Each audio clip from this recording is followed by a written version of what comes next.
நமோ நாராயணா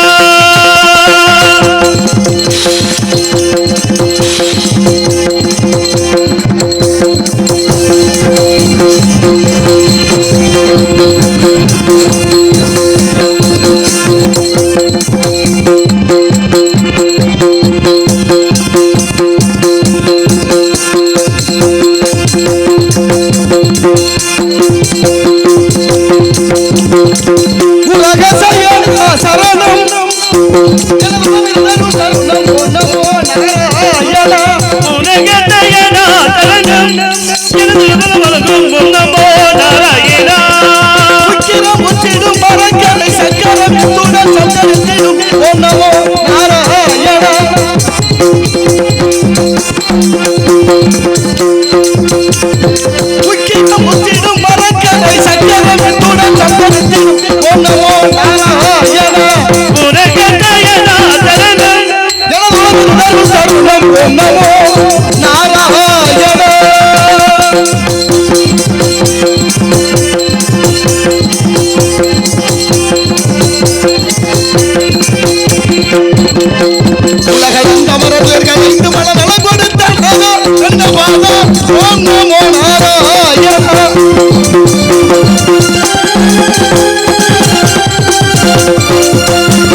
நமோ நாராயண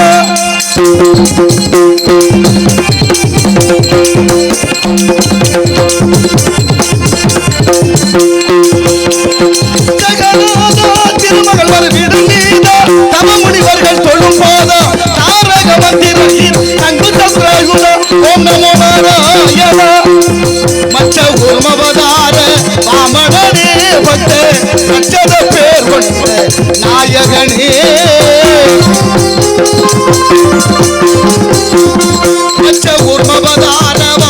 மனநே பத்து ரட்சத பேர் நாயகனே அச்சுதனே முகுந்த ஆனந்த ஸ்ரீ வைகுந்த அச்சுதனே முகுந்த ஆனந்த ஸ்ரீ வைகுந்த அச்சுதனே முகுந்த ஆனந்த ஸ்ரீ வைகுந்த பச்சமி கிந்த குந்தன்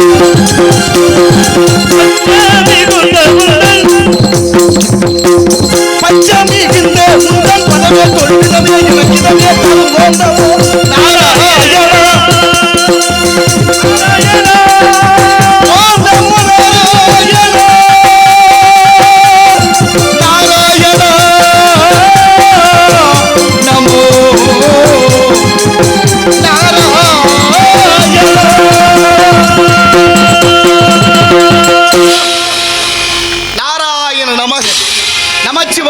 தருவோந்தமோ நாராயண வாடினேன் வாடி வருந்தினேன் மனத்தால் பெருந்துயிர் இடும்பையில் பிறந்து கூடினேன் கூடி இளையவர் தம்மோடு அவர் தரும் கல்வியை கருதி ஓடினேன் ஓடி உயர்வென்னும் பெரும்பதம் தெரிந்து நாடினேன் ஆடி நான் கண்டு கொண்டேன் நாராயணா என்னும் நாமம். கை காட்டுறேன், அவர் எழுப்புங்க, உங்களை தான் கையை காட்டுறேன். என்ன பேசாம இருக்காரு?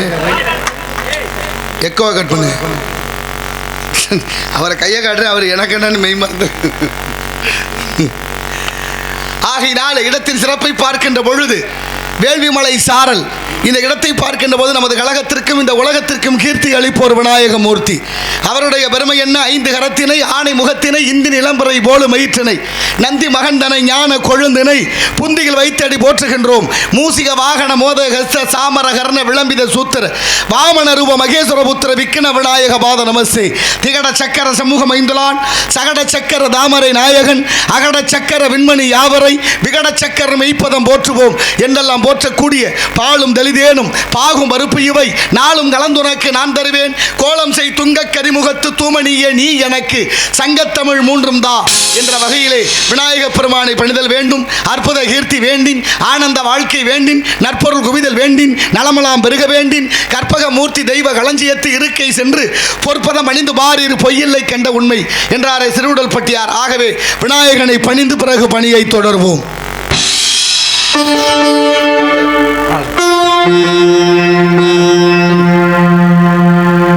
கணபதி என்றிட கலங்கும் வல்வினை, கணபதி என்றிட காலனும் கைதொழும், கணபதி என்றிட கருமம் ஆதலால், கணபதி என்றிட கவலை தீருமே.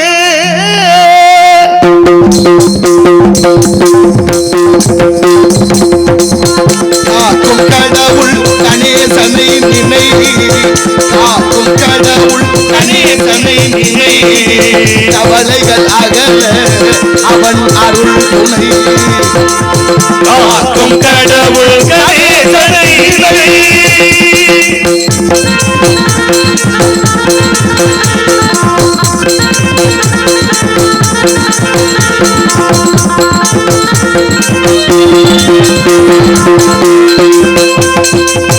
பார்க்கும் எதற்கும் அவனே முதற் பொருள்.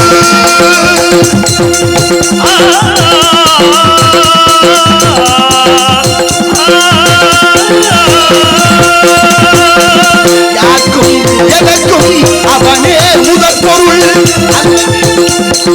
பிடியுள் அகப்படும் கருப்பொருள். ஊர்க்கும் உலகிற்கும் ஒளிதரும் உயிர் பொருள். உள்ளத்தில் அமர்ந்திருக்கும் தனி பொருள். காக்கும் கடவுள் கணேசனை நினை, கவலைகள் அகல அவனருளே துணை. காக்கும் கடவுள் கணேசனை நினை.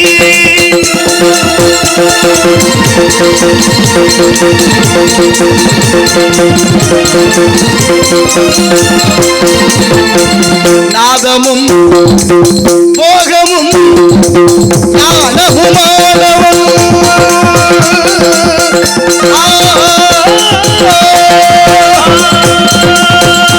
நாதமும் போகமும் ஞானமுமானவன், நம்பிக்கை வைப்பவர்கள் நாவிலே தேனவன். ஓமெனும் ஒளியது உருவமாய் திகழ்பவன், ஓமெனும் ஒளியது உருவமாய் திகழ்பவன், உமையவள் மடியினிலே உலகாய் தவழ்பவன். காக்கும் கடவுள் கணேசனை நினை, கவலைகள் அகல அவன் அருளே துணை. காக்கும் கடவுள் கணேசனை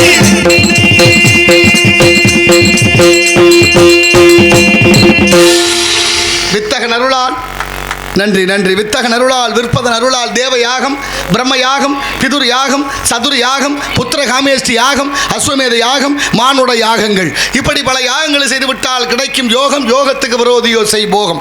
போகத்தை மறந்து யாகத்தை செய்து யோகத்தை பெற்று அந்த யோகத்தாலே உள்ளம்பரிய கோயில், ஊனுடம்பை ஆலயம், வல்லபரானார்க்கு வாய்கோபுர வாசல், கள்ளப்புலனைந்தும் காணா மணி விளக்க தெல்ல தெளிந்தார்க்கு சிவனே சிவலிங்கம் என்று திருமூலர் திருமந்திரத்தில் பாடுகிறார். உள்ளங்கோயிலும் உடம்பு ஆலயம், மூச்சு காத்தே சிவலிங்கம்.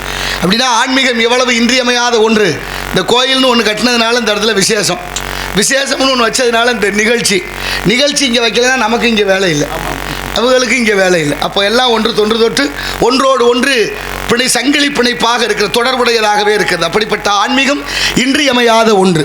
அந்த ஆன்மீகம்தான் மனிதனுக்கு நல்ல சிந்தனையை வளர்க்கும், ஆன்மீகம்தான் மனிதனுக்கு நல்ல புத்தியை கொடுக்கும், ஆன்மீகம்தான் மனிதனை பக்குவப்படுத்தும், ஆன்மீகத்தோடு சேர்ந்த கல்விதான் மனிதனுக்கு நல்ல ஒழுக்கத்தை கற்றுக் கொடுக்கும் என்று வள்ளுவர் பாடிய திருக்குறளிலே கற்றதனால் ஆய பயனன்கொள் வாழறிவன் நற்றார் தொழாரனின் என்று இறை சிந்தனை இல்லாத எந்த செயலும் வெற்றியடைந்ததாக வரலாறு இல்லை, இலக்கியம் இல்லை, பண்பாடு இல்லை, புராணம் இல்லை.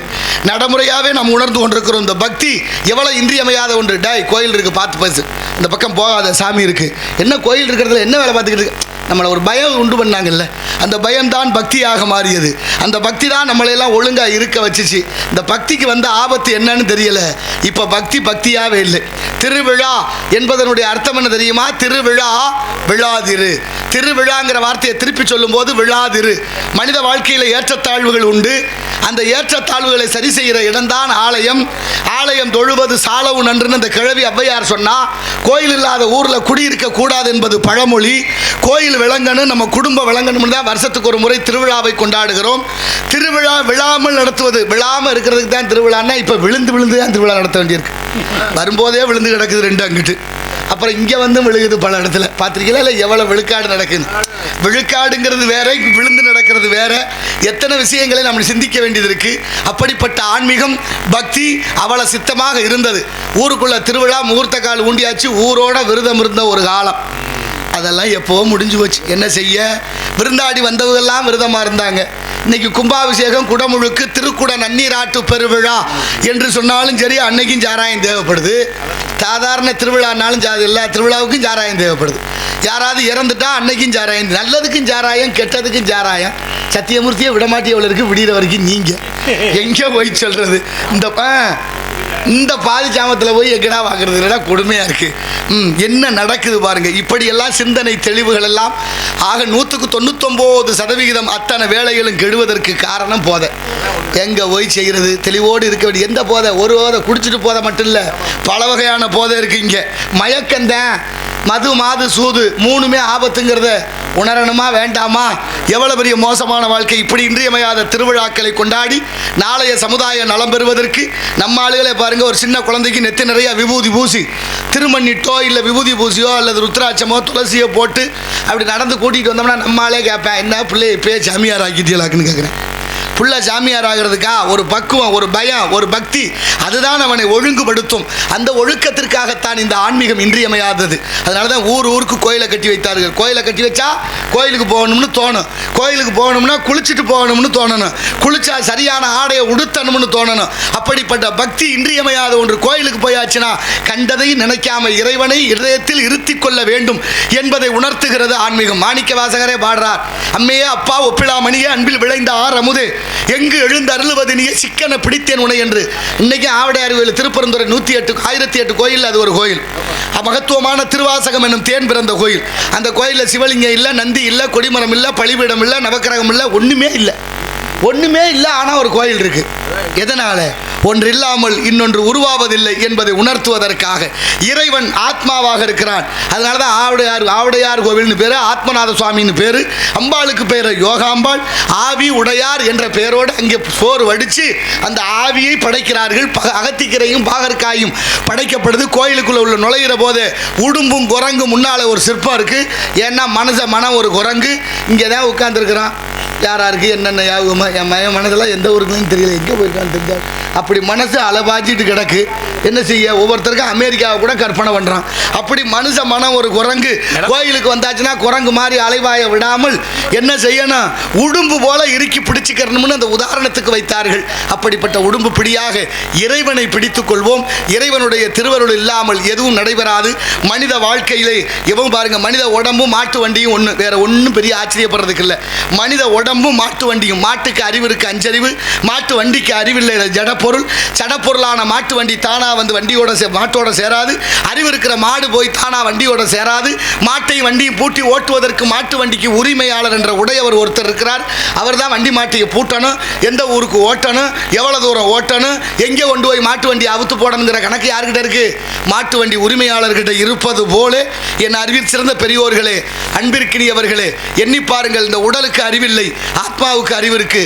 அறிவில்லாத உடம்புல அறிவுள்ள ஆத்மாவை பூட்டி ஓட்டுகிறான் இறைவன் என்ற பரமாத்மா. அவனுக்கு தான் தெரியும் எப்போ இந்த மண்டியும் மாட்டையும் பிரிக்கணும்னு. அதனால நான் தான் பெரிய ஆளுங்கிற எண்ணத்தையெல்லாம் விட்டுட்டு நாளைய சமுதாயம் நலம் பெறுவதற்கு பாடுபடுவோம். என்ன விதைக்கிறோமோ அதை அறுவடை பண்ணணும். விதைச்ச வினை அறுப்பான், திணை விதைத்தவன் திணை அறுப்பான். தூங்கும் போது வாங்குகிற மூச்சு சுழி மாறி போனாலும் போச்சு, படுத்தா எந்திரிக்கிறது நிச்சயம் இல்லை. ஆனாலும் பேசுகிறோம். நம்பிக்கை வாழ்க்கை. அந்த நம்பிக்கையோடு இறைவனுடைய திருவருளாலை அனைத்தும் நலம் பெற வேண்டும் என்ற நல்ல எண்ணத்தோடு இடத்தை பார்க்கின்ற பொழுது இங்கு நாரதராக காட்சியளித்துக் கொண்டிருக்கும் அன்பப்பா எல் கவிராஜ் அவர்களுக்கு நமது விழா கமிட்டியில் சார்பாக பொன்னாடை விதி வைக்கப்படுகிறது. உடுக்கை இழந்தவன் கைவோலே அங்கே இடுக்கன் களைவதான் நட்பு ஐயன் வள்ளுவன் வாய் மொழி. அதற்கிணங்க ஆடை அணிவித்து மரியாதை செய்த மாவிளங்கை கிராமத்தார்கள், பெரியோர்கள், தாய்மார்கள், இளைஞர் மன்றத்தார்கள், மகளிர் மன்றத்தார்கள், அன்பு உள்ளங்கள் எல்லோருக்கும் நெஞ்சம் நிறைந்த நன்றிகளும் வணக்கங்களும். சத்தியமூர்த்தி இங்கே நாரதராக நடித்து கொண்டிருக்கும் அருமை சகோதரர் அண்ணன் அவர்களுக்கு இந்த கைத்தறி ஆடையை காணிக்கையாக அளிக்கின்றேன். நம்மளால தான் மகிழ்ச்சி மகிழ்ச்சி மகிழ்ச்சி. நன்றி நன்றி. அருமையாக 2 பாட்டை பாடினார். மணப்பாறை மாடு கட்டி விவசாயத்தினுடைய பக்குவத்தை சொல்வதற்கு, அப்புறம் இந்த போதை எவ்வளோ மோசம்ங்கிறதுக்கு அந்த பாட்டை அதையும் பாடினார். இந்த பாட்டை எழுதினவர் முதுகுளத்தூர் தாலுகா கமுதி அருகே உள்ள ஆரைக்குடியை சேர்ந்த பாரதி கணேசன் என்ற ஐயா. அவர் தான் இந்த பாட்டை எழுதி பாடியிருக்கிறாரு. வலைதளங்களில் இருக்குது. ஆரம்பத்தில் முதல்னு பாடினவர் ஐயா ஹார்மோனிய கலையரசு மதுரையைச் சேர்ந்த NS கணேசன் அப்பா. அவர் முதல்ல பாடினார். இப்படி பல பாடல்களை அவர் நிறைய எழுதியிருக்கிறார். அவருடைய பாடலை எடுத்து அண்ணன் ரொம்ப அற்புதமாக பாடியிருக்காரு. கையில் ஒரு போத்தலோட. இதெல்லாம் விளையாட்டு இல்லை, ரசிக்கிறது இல்லை, கண்ணு பார்த்து காதில் கேட்டு மனசில் வச்சு இனிமேல் இந்த போதைக்கு அடிமையாகாமல் நாளைய தலைமுறையான இளைஞர்கள் நலம் பெற வேண்டும் என்ற நல்ல எண்ணத்தோடு அன்னார் அவர்களுக்கு நன்றி, உளமார்ந்த வணக்கம் வைகிறது. தென்னகமாம் இன்ப திருநாட்டில் மேவியதோர் கண்ணடத்து குடகுமலை கனிவயிற்றில் கருவாகி தலை காவிரி எனும் தாதியிடம் உருவாகி ஏர்வீழ்ச்சி காணாது இருக்க சிவசமுத்திர நீர்வீழ்ச்சி எனும் பேரில் நீண்ட வரலாறாய் வண்ணம் பாடி ஒரு மலர்தென்றல் தாலாட்ட கண்ணம் பாடி அணை கடந்து ஆடு தாண்டும் காவிரி என பேர் பெற்று அகண்ட காவிரியாய் பின்னடந்து கரிகாலன் பேர் வாழும் கல்லணையில் கொள்ளிடத்தில் காணும் இடமெல்லாம் தாவி பெருகி வந்து நம் தஞ்சை வளநாட்டை தாயாகி காப்பவளாம் தனி கருணை காவிரி போல் செல்லும் இடமெல்லாம் சீர் சிறுத்தி பேர் பெருக்கி கல்லும் கனியாகும் கருணையால் எல்லோர்க்கும் பிள்ளையன நாளும் பேச வந்த கண்மணியே வள்ளலே எங்கள் வாழ்வே இதயக்கணி எங்கள் இதயக்கணி மாவிளங்கை மக்கள் எல்லாம் என்றும் என் இதயக்கணி. நல்லா இருக்கணும் நாடு முன்னேற, இந்த நாட்டில் உள்ள ஏழைகளின் வாழ்வு முன்னேற. நல்லா இருக்கணும் நாடு முன்னேற, இந்த நாட்டில் உள்ள ஏழைகளின் வாழ்வு முன்னேற. நல்லவங்க எல்லோரும் நமக்கு முன்னாலே என்று நல்லவங்க எல்லோரும் நமக்கு முன்னாலே நினைச்சதெல்லாம் நடக்கும் உங்க கண்ணு முன்னாலே. நீங்க நல்லா இருக்கணும் நாடு முன்னேற, இந்த நாட்டில் உள்ள ஏழைகளின் வாழ்வு முன்னேற.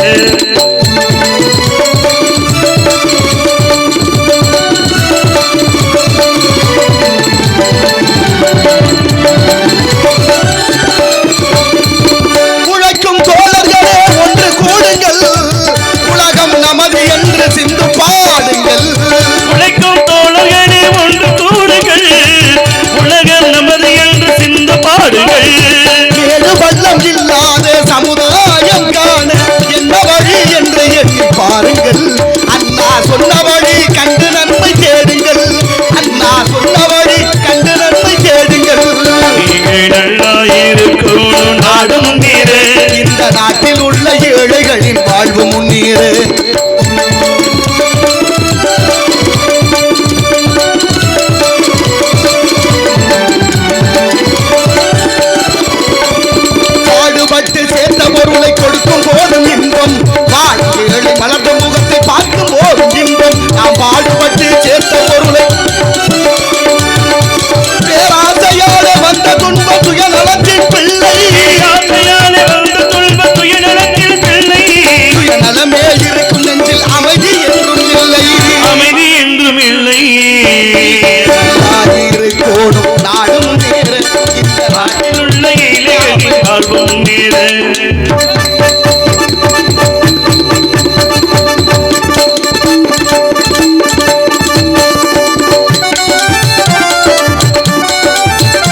நீங்கள் நல்லா இருக்கணும் நாங்க முன்னேற இந்த நாட்டில் உள்ள ஏழைகளின் வாழ்வு முன்னேறு.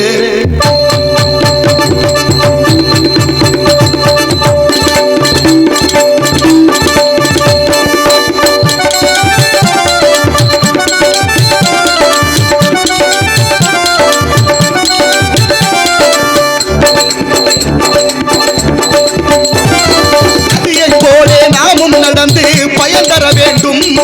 கடலை போலே விரிந்த இதயம் இருந்திட வேண்டும். அழுதிட வேண்டும். வாழ்வு வாழ்க்கை உலகில் எங்கும் விளங்கிட வேண்டும். விளங்கிட வேண்டும். நீங்கள் நாங்க முன்னேற இந்த நாடெங்கும் இல்லாமை இல்லை என்றாக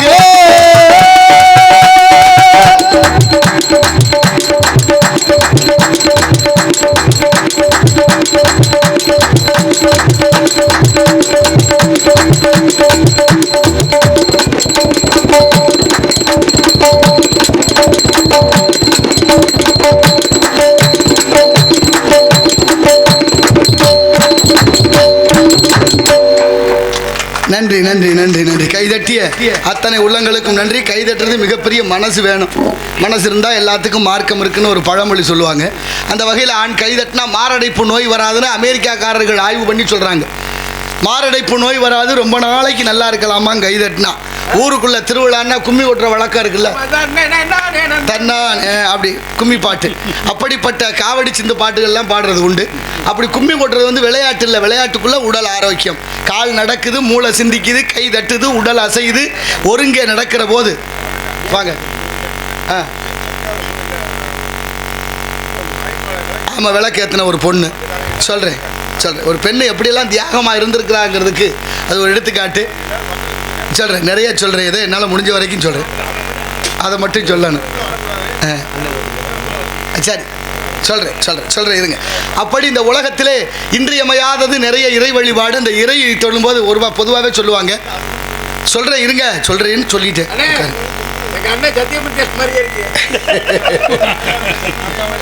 சம்மந்தி தானா? அப்புறம் அப்போ சரியா போச்சு. என்னது சம்மந்தியா? சம்பந்தி.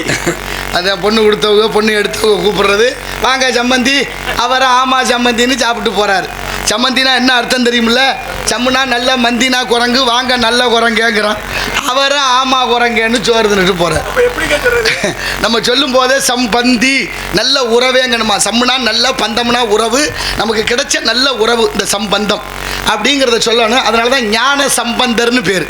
ஞானம் என்றால் அறிவு, பந்தம் என்றால் தொடர்பு, அறிவோடு தொடர்புடையவர். அவர் பால் அருந்திய உடனே உமையம்மையினுடைய ஞான பால் சிவஞான போதத்தை குழைத்து கொடுத்தவனே அருந்திய உடனே ஓமையிலா கணஞானம் உணர்வறிய மெஞ்ஞானம் இரு ஞானமும் தெரிந்த ஒரே மகான் அவர்தான் 63 ஞான சம்பந்த பெருமான். அப்படிப்பட்ட இந்த ஆன்மீகம் நிறைந்த பூமி, நல்ல நல்ல தத்துவங்கள் எல்லாம் இந்த உலகத்திலே சொல்லி வைத்திருக்கிறார்கள்.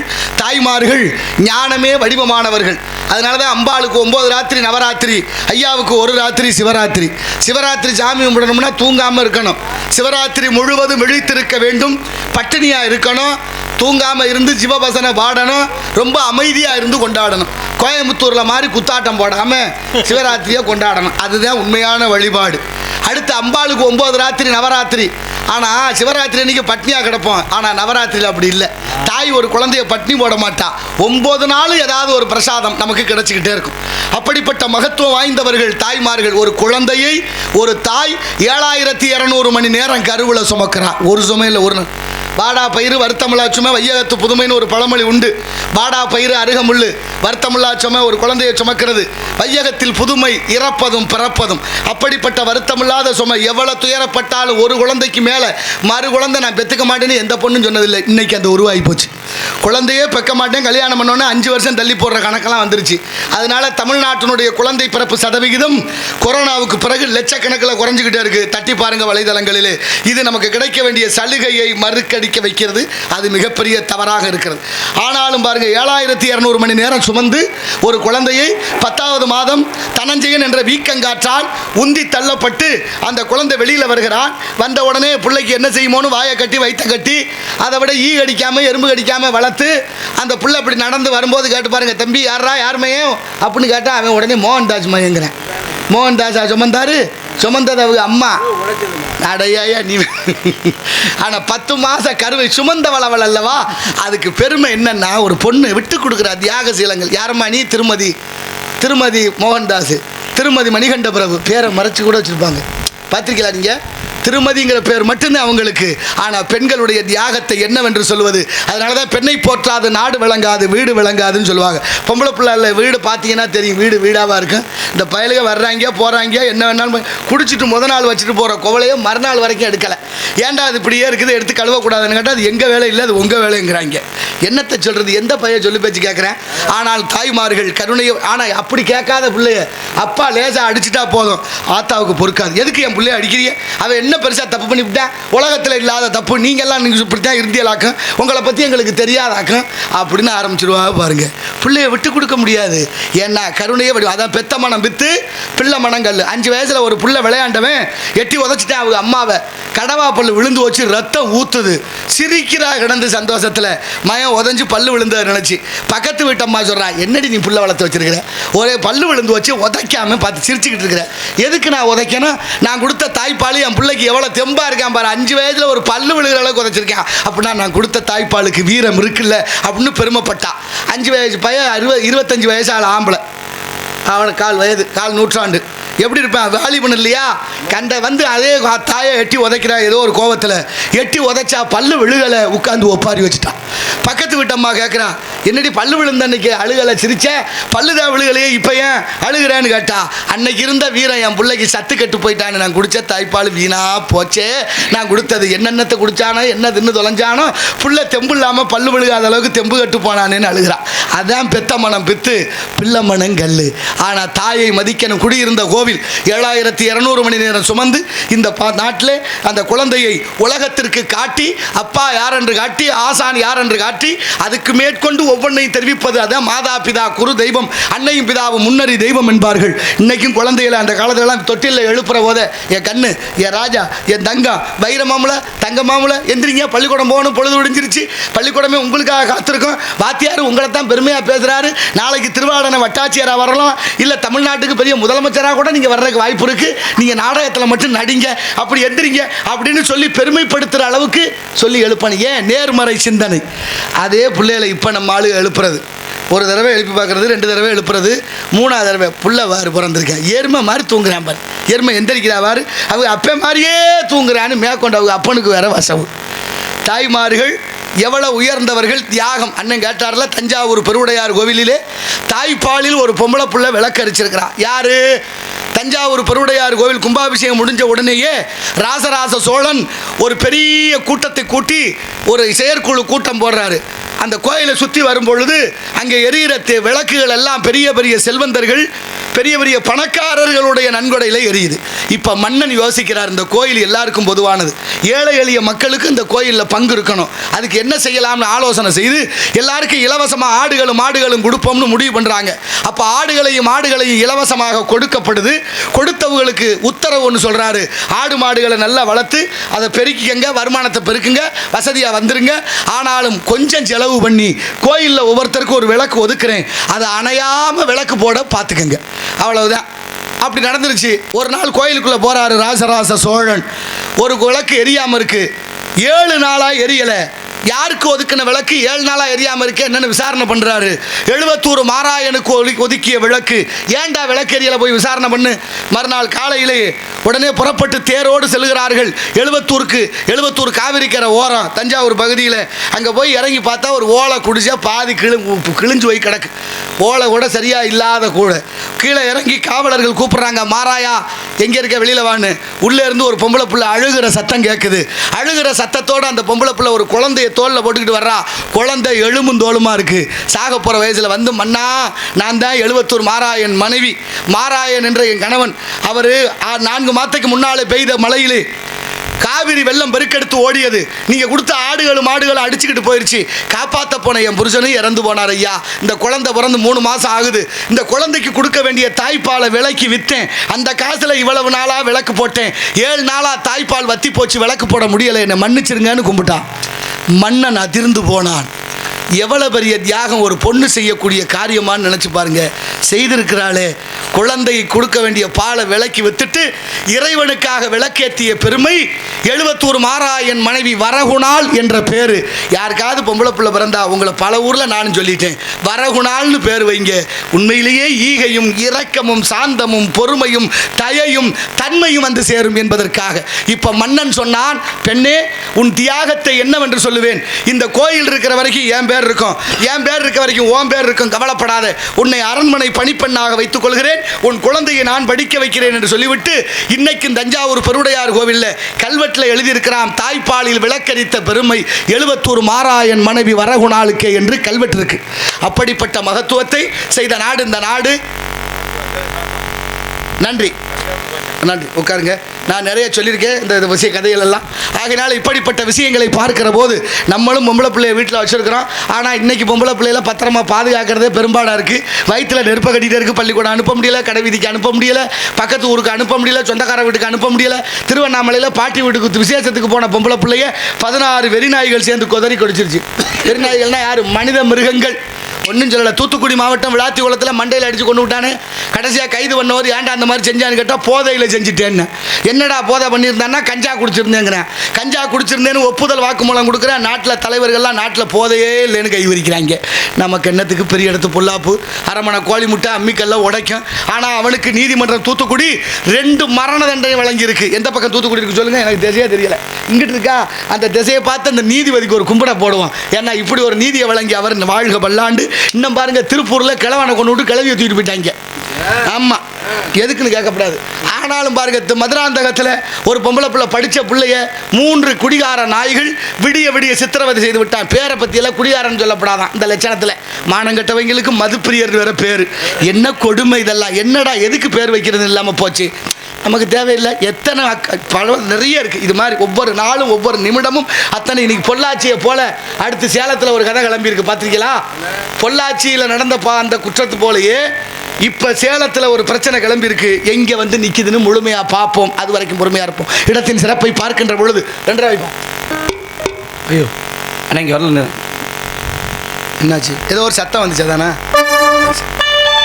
ரொம்ப சிறப்பாக இருக்குது. ராணி இன்னைக்கு தான் ராணி மாறு ரொம்ப அழகாக வச்சுருக்கேன். அவர் தான் காரணம்னு நினைக்கிறேன். நீங்கள் தான் காரணம். நன்றிங்கண்ணா, நன்றி நன்றி நன்றி. மோகன்தாஸுக்கு ரொம்ப சிறப்பாக வச்சுருக்கிறீங்க. கும்மாளமாக வச்சுக்கிறாரு மோகன்தாஸ். நடந்தாய் வாழி காவேரி, நடந்தாய் வாழி காவேரி, நாடகமே செழிக்க நன்மையெல்லாம் சிறக்க, நாடகமே செழிக்க நன்மையெல்லாம் சிறக்க, நடந்தாய் வாழி காவேரி. புரியுதா?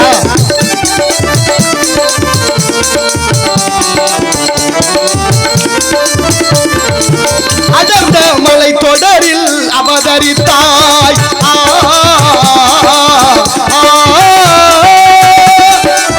அடர்ந்த மலை தொடரில் அவதரித்தாய், அழகு தமிழ் நிலத்தை அலங்கரித்தாய், நடந்த முள்வழி எல்லாம் நலமளித்தாய், நடந்த முள்வழி எல்லாம் நகப்பதித்தாய், தங்கையர் உன்னை வணங்கவும் கடலில் கொஞ்சம் சோலைகள் நெருங்கவும், யாழிசை முழங்கவும் கவிகள்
மாற்றுவானான்னு பார்க்குறேன். அவனும் அப்படியே தான் போகிறேன். அந்த மூக்கு கயிறு போட்ட மாடு போகிற கதையா.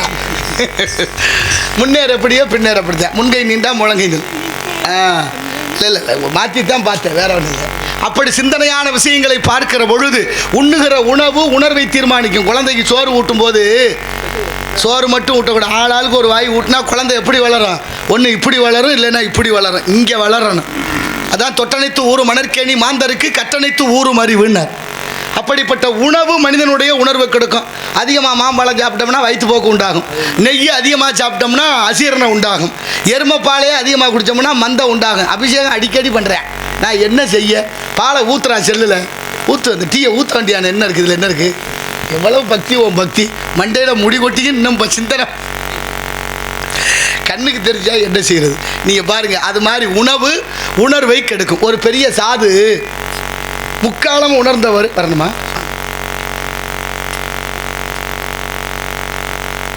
இளங்குன்றத்தை சேர்ந்த தங்கராசு அவர்கள் நாரதராக நடிக்கும் கவிராசனனுக்கு இந்த 101 ரூபாய் நன்கொடை. 101 கொடுக்குறது 100 இருந்தாலும் 1 ரூபா சேர்க்கணும். நான் பார்த்துருக்கேன். நல்லது, நன்றி நன்றி. இளங்குன்றம் அன்னார் அவர்களுக்கு நன்றி, உளமார்ந்த வணக்கம். அப்படி என்ன சாப்பிட்றோமோ அதுக்கு தகுந்த புத்தி வேலை செய்யும். அதனால உணவு கூட ரொம்ப கவனமாக இருக்கணும். இன்றைக்கெல்லாம் உணவு எப்படி மாறி போச்சு தெரியுமா? சோறு வடித்து அதை போட்டு வறுத்து அப்புறம் புடைச்சி, ஆமாம், என்னென்னத்தையே போட்டு கிண்டி அதுக்கப்புறம் சாப்பிட்ற அளவுக்கு ஆகிட்டோம். அப்போ உணவு எவ்வளவு முக்கியங்கிறத பாருங்கள். இப்போ சாமியார் பெரிய மன்னராக இருந்தவர் சாமியாராக போனார். முக்காலமும் உணர்ந்தார்.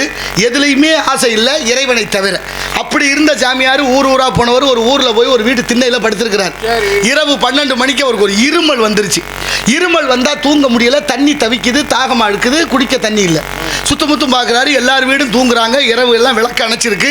யார் வீட்லையும் போய் இந்த நேரத்தில் கதவு தட்ட முடியாது அப்படின்னு படுத்தா படுக்க முடியல, தூக்கம் வரல, இருமல் வந்துக்கிட்டே இருக்குது.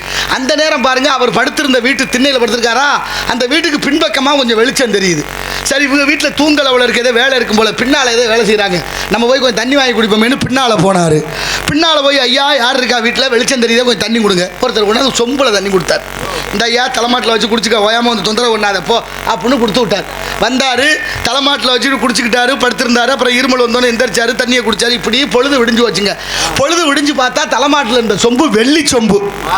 வெள்ளி சொம்புங்கவும் பார்த்தார் பாருங்க. இவ்வளோ நேரம் நம்ம தலைமாட்டில் இந்த வெள்ளி சொம்பு இருந்துச்சா, எவ்வளோ பெரிய கொடுப்புனே, ஆஹா விட்டுறப்படாதுன்னு வெள்ளிச்சொம்பை எடுத்து பைக்கில் வைக்கலான்னு பார்த்தாரு. பைக்கில் வைக்கும் போது தான் யோசிச்சாரு, சே நம்ம சாமியாராச்சே, எதுக்கு இந்த வெள்ளிச்சொம்பு மேலே புத்தி நமக்கு போகுது, சே தப்பாக போச்சே, நம்ம எவ்வளோ பெரிய வசதியாக வாழ்ந்தாலும் எல்லாமே நம்மக்கிட்ட இருந்து தானே விட்டுட்டு வந்தோம், கேவலம் வெள்ளிச்சொம்பு மேலே ஆசை வருதேன்னு நினைக்கிற போது அந்த வீட்டு வாசலில் 5-6 பொம்பளையால் நின்று பேசுகிறாங்க. ஒருத்தி சொன்னா, அடி பாத்தியாடி, ராத்திரி எவனோ ஒரு களவாணி போய் அந்த அக்கா ஊருக்கு போனது பார்த்து வீட்டை திறந்து பின்னால் இந்த பாத்திரம் பண்ண வெள்ளிச்சாமான்லாம் அள்ளிட்டு போயிட்டானே அப்படின்னு சொல்ல இவர் காதில் விழுந்துருச்சு. அப்போ ராத்திரி தண்ணி கொடுத்தவன் திருட வந்தவன், திருட்டு பயல்கிட்ட தண்ணி வாங்கி குடிச்சதுனால சொம்ப திருடனுங்கிற புத்தி நமக்கு வந்துருச்சு. இனிமே யாச்சாவது தண்ணி வாங்கி மட்டும் இல்லை, சாப்பிட்றதுனா கூட ரொம்ப யோசிக்கணும். அப்போ உணவு யார் கொடுக்குறாங்க இருக்கு, ஆனாலும் சாப்பிடணும். சாப்பாட்டுக்கு அதுக்கு தகுந்த மாதிரி சில வேலைகளை செய்ய வேண்டியிருக்கு. அப்படிப்பட்ட தத்துவார்த்தங்கள் நம்ம ஆன்மீகத்தில் நமக்கு நிறைய சொல்லிக் கொடுக்கப்பட்டிருக்கு. ஒருத்தர் நடந்து போயிட்டே இருந்திருக்கார். தம்பி நடந்து போனால் மழை வந்துருச்சு. மழை வந்தால் எங்கிட்டு ஒதுங்கிறதுன்னு பார்த்தாரு. பக்கத்தில் நண்பருடைய வீடு. நண்பருடைய வீட்டுக்குள்ளே போனால் மழை அங்கே அதிகமாக பெய்யுது. கூரை சரியில்லை, ஒழுகிற வீடு. இவர் சொன்னார், நண்பா வசதியாக இருக்கிற, காசு பணம் வச்சிருக்கிற, அப்படி ஒழுகிற வீட்டில் இருக்கலாமா, அழுகிற வீட்டில் கூட இருக்கலாம், ஒழுகிற வீட்டில் இருக்கக்கூடாதுன்னு சொல்லுவாங்களேப்பான்னு சொன்னார். அவர் சொன்னார், காசு பணம் இருக்குது, கூரையை மாற்றணும், நானும் தான் நினைக்கிறேன், ஒரு 10 நாளாக விடாமல் மழை பெய்யுது, எப்படி மாற்றுறதுன்னாரு. அட மழை பெய்யும் போது மாற்ற வேண்டாம்டா, மழையெல்லாம் விட்டதுக்கப்புறம் மாற்றலாம் தானேன்னாரு.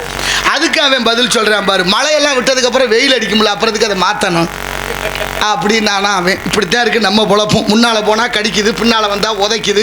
கழுதைக்கு வாக்கப்பட்ட பொழப்பாக போச்சு. சொல்லவும் முடியலை, சொல்லாமல் இருக்கவும் முடியலை.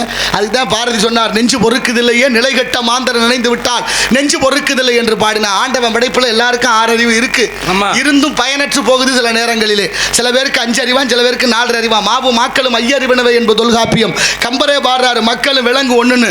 நீங்கள் பாருங்க, நடந்தாய் வாழி காவேரின்னு பாடணுமே, காவிரி வெள்ளம் வருஷம் பெருக்கெடுத்து போய் இன்னைக்கும் பாருங்க, காவிரி பூம்பட்டினம் என்ற பூம்புகாரில் கடல்ல கலக்குது. பல லட்சம் கன அடி தண்ணி வருஷம் போய் கடல்ல வீணா போகுது. அந்த பச்சை தண்ணியை சேர்த்து வச்சு நாட்டில் தண்ணி பஞ்சத்தை தீர்க்க ஒருத்தனுக்கும் மனசு இல்லை, சட்டமும் இல்லை, திட்டமும் இல்லை. குடிக்க தண்ணி இல்லை, கும்மாளம் போட தண்ணி இருக்குது இந்த நாட்டில். தண்ணி பஞ்சம் தலைவிரிச்சாடு ராமநாதபுரம் மாவட்டம், அங்கிட்டு சிவகங்கை மாவட்டம், அப்புறம் அங்கிட்டு போனால் விருதுநகர் மாவட்டம், தூத்துக்குடி மாவட்டம், வறட்சி மாவட்டமாகவே போகுது. தண்ணி இல்லை. தண்ணி ஏன் இல்லை? தேக்கி வைக்கலை, அதான் பிரச்சனை. அப்படிப்பட்ட வறட்சி மாவட்டமாக அறிவிக்கிற அரசாங்கம் நீர் மேலாண்மையை கையில் எடுக்கலை. ஒரே ஒரு தம்பி இந்த நாட்டில் நீர் மேலாண்மை உலக நாடுகள் எல்லாம் சென்று செய்து கொண்டிருக்கிறார். என்னுயிர் தம்பி தஞ்சாவூர் மாவட்டம் பேராவூரணி தாலுகா நாடியம் கிராமத்தில் பிறந்த நிமல் ராகவன் நேத்து நாசிக்கில் இருக்கிறார், மகாராஷ்டிரா மாநிலத்தில். அப்படிப்பட்ட மகத்துவமான தம்பி தான் நீர் மேலாண்மையை கையில் எடுத்து செய்து கொண்டிருக்கின்றார். அதுபோல் ஊருக்கு ஒரு புள்ள வந்துட்டா நாடு நலம் பெறும், வீடு நலம் பெறும். நாமெல்லாம் நீரின்றி அமையாது உலகு யார் யாருக்கும், வானின்றி அமையாது ஒழுக்கு என்று வள்ளுவர் பாடிய சிந்தனையின்படி இந்த உலகத்தில் 2 போர் முடிஞ்சிருச்சு. 2ஆம் உலகப் போர் முடிஞ்சிருச்சு. 3வது உலகப் போர் வரும் என்று எச்சரிக்கை விடுக்குது உலக நாடுகள் எல்லாம். உலக வர்த்தக மையத்திலிருந்து, உலக பொருளாதார நிறுவனத்திலிருந்து, அத்தனை வேர்ல்டு ஹெல்த் ஆர்கனைசேஷன், உலக சுகாதார மையம், அவன் சொல்கிறேன் பாருங்க, தண்ணி வத்திக்கிட்டே இருக்கு பூமியில், விரைவில் தண்ணி பஞ்சம் வரப்போகுது, ரொம்ப சிரமம்னு. ஆனால் 3வது போர் தண்ணீருக்காக தொடங்கும் என்றார்கள். இப்போ தொடங்கிருச்சு ஆப்பிரிக்கா நாட்டில். ஆப்பிரிக்கா நாட்டில் ஒரு மாநிலத்தில் தண்ணி ரொம்ப குறைஞ்சிருச்சு, இருக்கிறது கொஞ்சம். அந்த தண்ணியை யாரும் எடுக்கப்படாதுன்னு சட்டம் போடுறேன், மீறி எடுக்க போனால் சுட்டுக் கொள்றேன். நேற்று வரைக்கும் 223 பேரை சுட்டாச்சு என்பது நேற்றைய செய்தி. இன்று என்ன செய்திங்கிறத கவனிக்கணும். இப்படி ஒவ்வொரு நாடுகளும் படும் பாடு நாளைக்கு நமக்கும் வந்துடக்கூடாது என்பதை இப்பவே சிந்தித்து, நீர் மேலாண்மை மிக முக்கியம். ஏன்னா இந்த விவசாயத்துக்கும் தேவைப்படுது, குடிக்கிறதுக்கும் தேவைப்படுது, ஆடு மாடுகளுக்கும் தேவைப்படுது. நம்ம நினைச்சா போத்தல்ல வாங்கிடுறோம், நினைச்சுக்கிட்டு தர்றோம். ஆனால் தண்ணி எவ்வளவு முக்கியம். அதுக்காக போரே தொடங்கிருச்சு என்பதை என் அறிவார்ந்த தமிழ் சமூகம் சிந்திக்க வேண்டும் என்று கேட்டு, இடத்தின் சிறப்பை பார்க்கிற பொழுது அஞ்சரவைங்க உயர்ந்த இடத்தில் இருக்கும் போது உலகம் உன்னை மதிக்கும். நிலைமை கொஞ்சம் இறங்கி வந்தால் நிகழும் கூட மிதிக்கும். மதியாத தலைவாசல் என்று மானமுள்ள மனிதனுக்கு அப்பை சொன்னது, அப்பை சொன்னது, அதில் அர்த்தம் உள்ளது. பரமசிவன் கழுத்தில் இருந்த பாம்பு கேட்டது, கருடா சௌக்கியமா? நான் இருக்கும் இடத்தில் இருந்து கொண்டால் எல்லாம் சௌக்கியமே. கருடன் சொன்னது, அதில் அர்த்தம் உள்ளது. கருடன் சொன்னது, அதில் அர்த்தம் உள்ளது.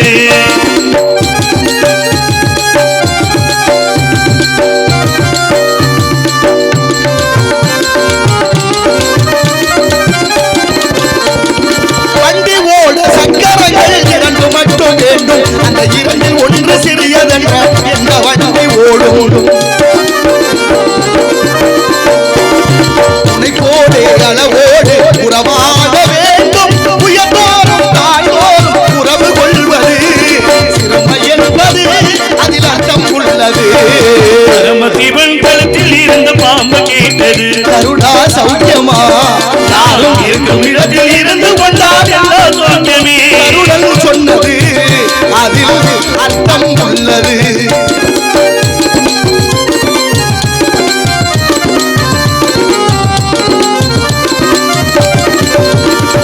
நீயும் நானும் சேர்ந்திருந்தோம் நிலவு வானும் போல.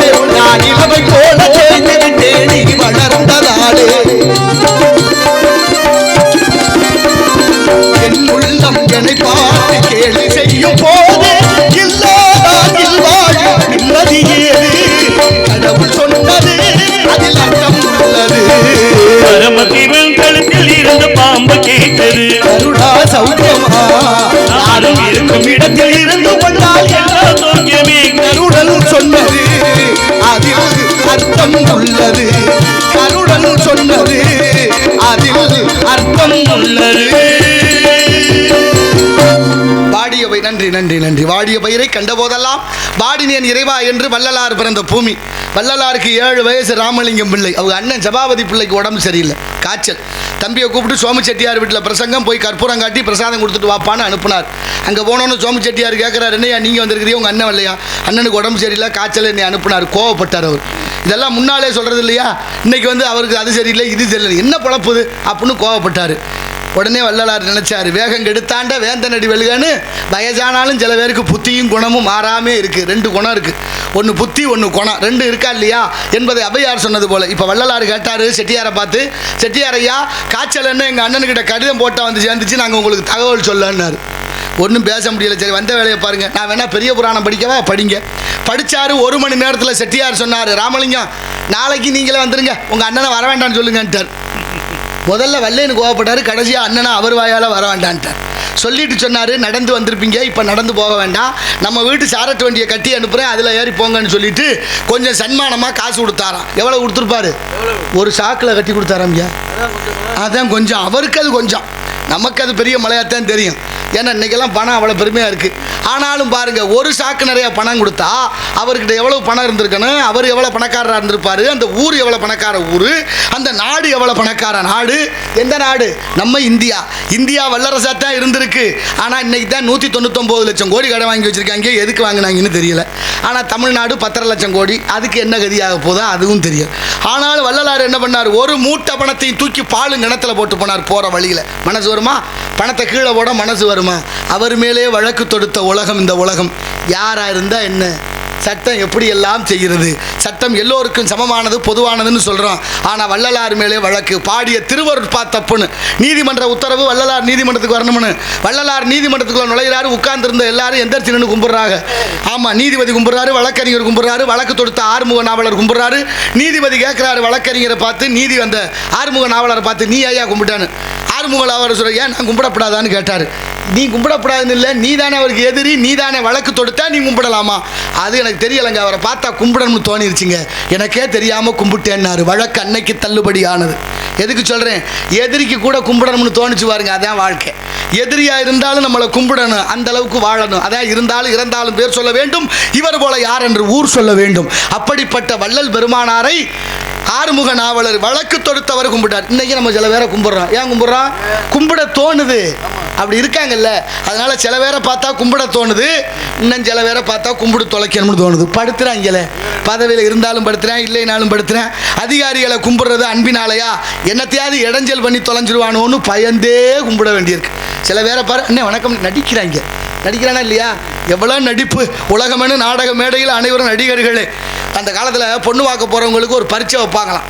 பொண்ணு பார்க்குறதுல ஒரு பக்குவம் இருந்துச்சு, குழந்தை வளர்க்குறதுல ஒரு பக்குவம் இருந்துச்சு. நாளைய தலைமுறைக்கு உணர்வை ஊட்டி வளருங்கள், நல்லதை சொல்லிக் கொடுங்க, விளம்பரத்தை பார்த்து உணவு ஊட்டாதீர்கள். நீங்கள் கையில் பருப்பு கிடையாது, தயிர் கிடையாது, மோர் கிடையாது, தாத்தாவுக்கு கொடு, பாட்டிக்கு கொடு, அம்மாவுக்கு கொடு, அக்காவுக்கு கொடு, வீட்டு நாய்க்குட்டிக்கு கொடு, பூனைக்குட்டிக்கு கொடு, எழுத்த விட்டு மாமாவுக்கு கொடு, பக்கத்து விட்டு அத்தைக்கு கொடுன்னு சொல்லி சொல்லி வளர்த்தமே, அது இருக்கா இன்னைக்கு?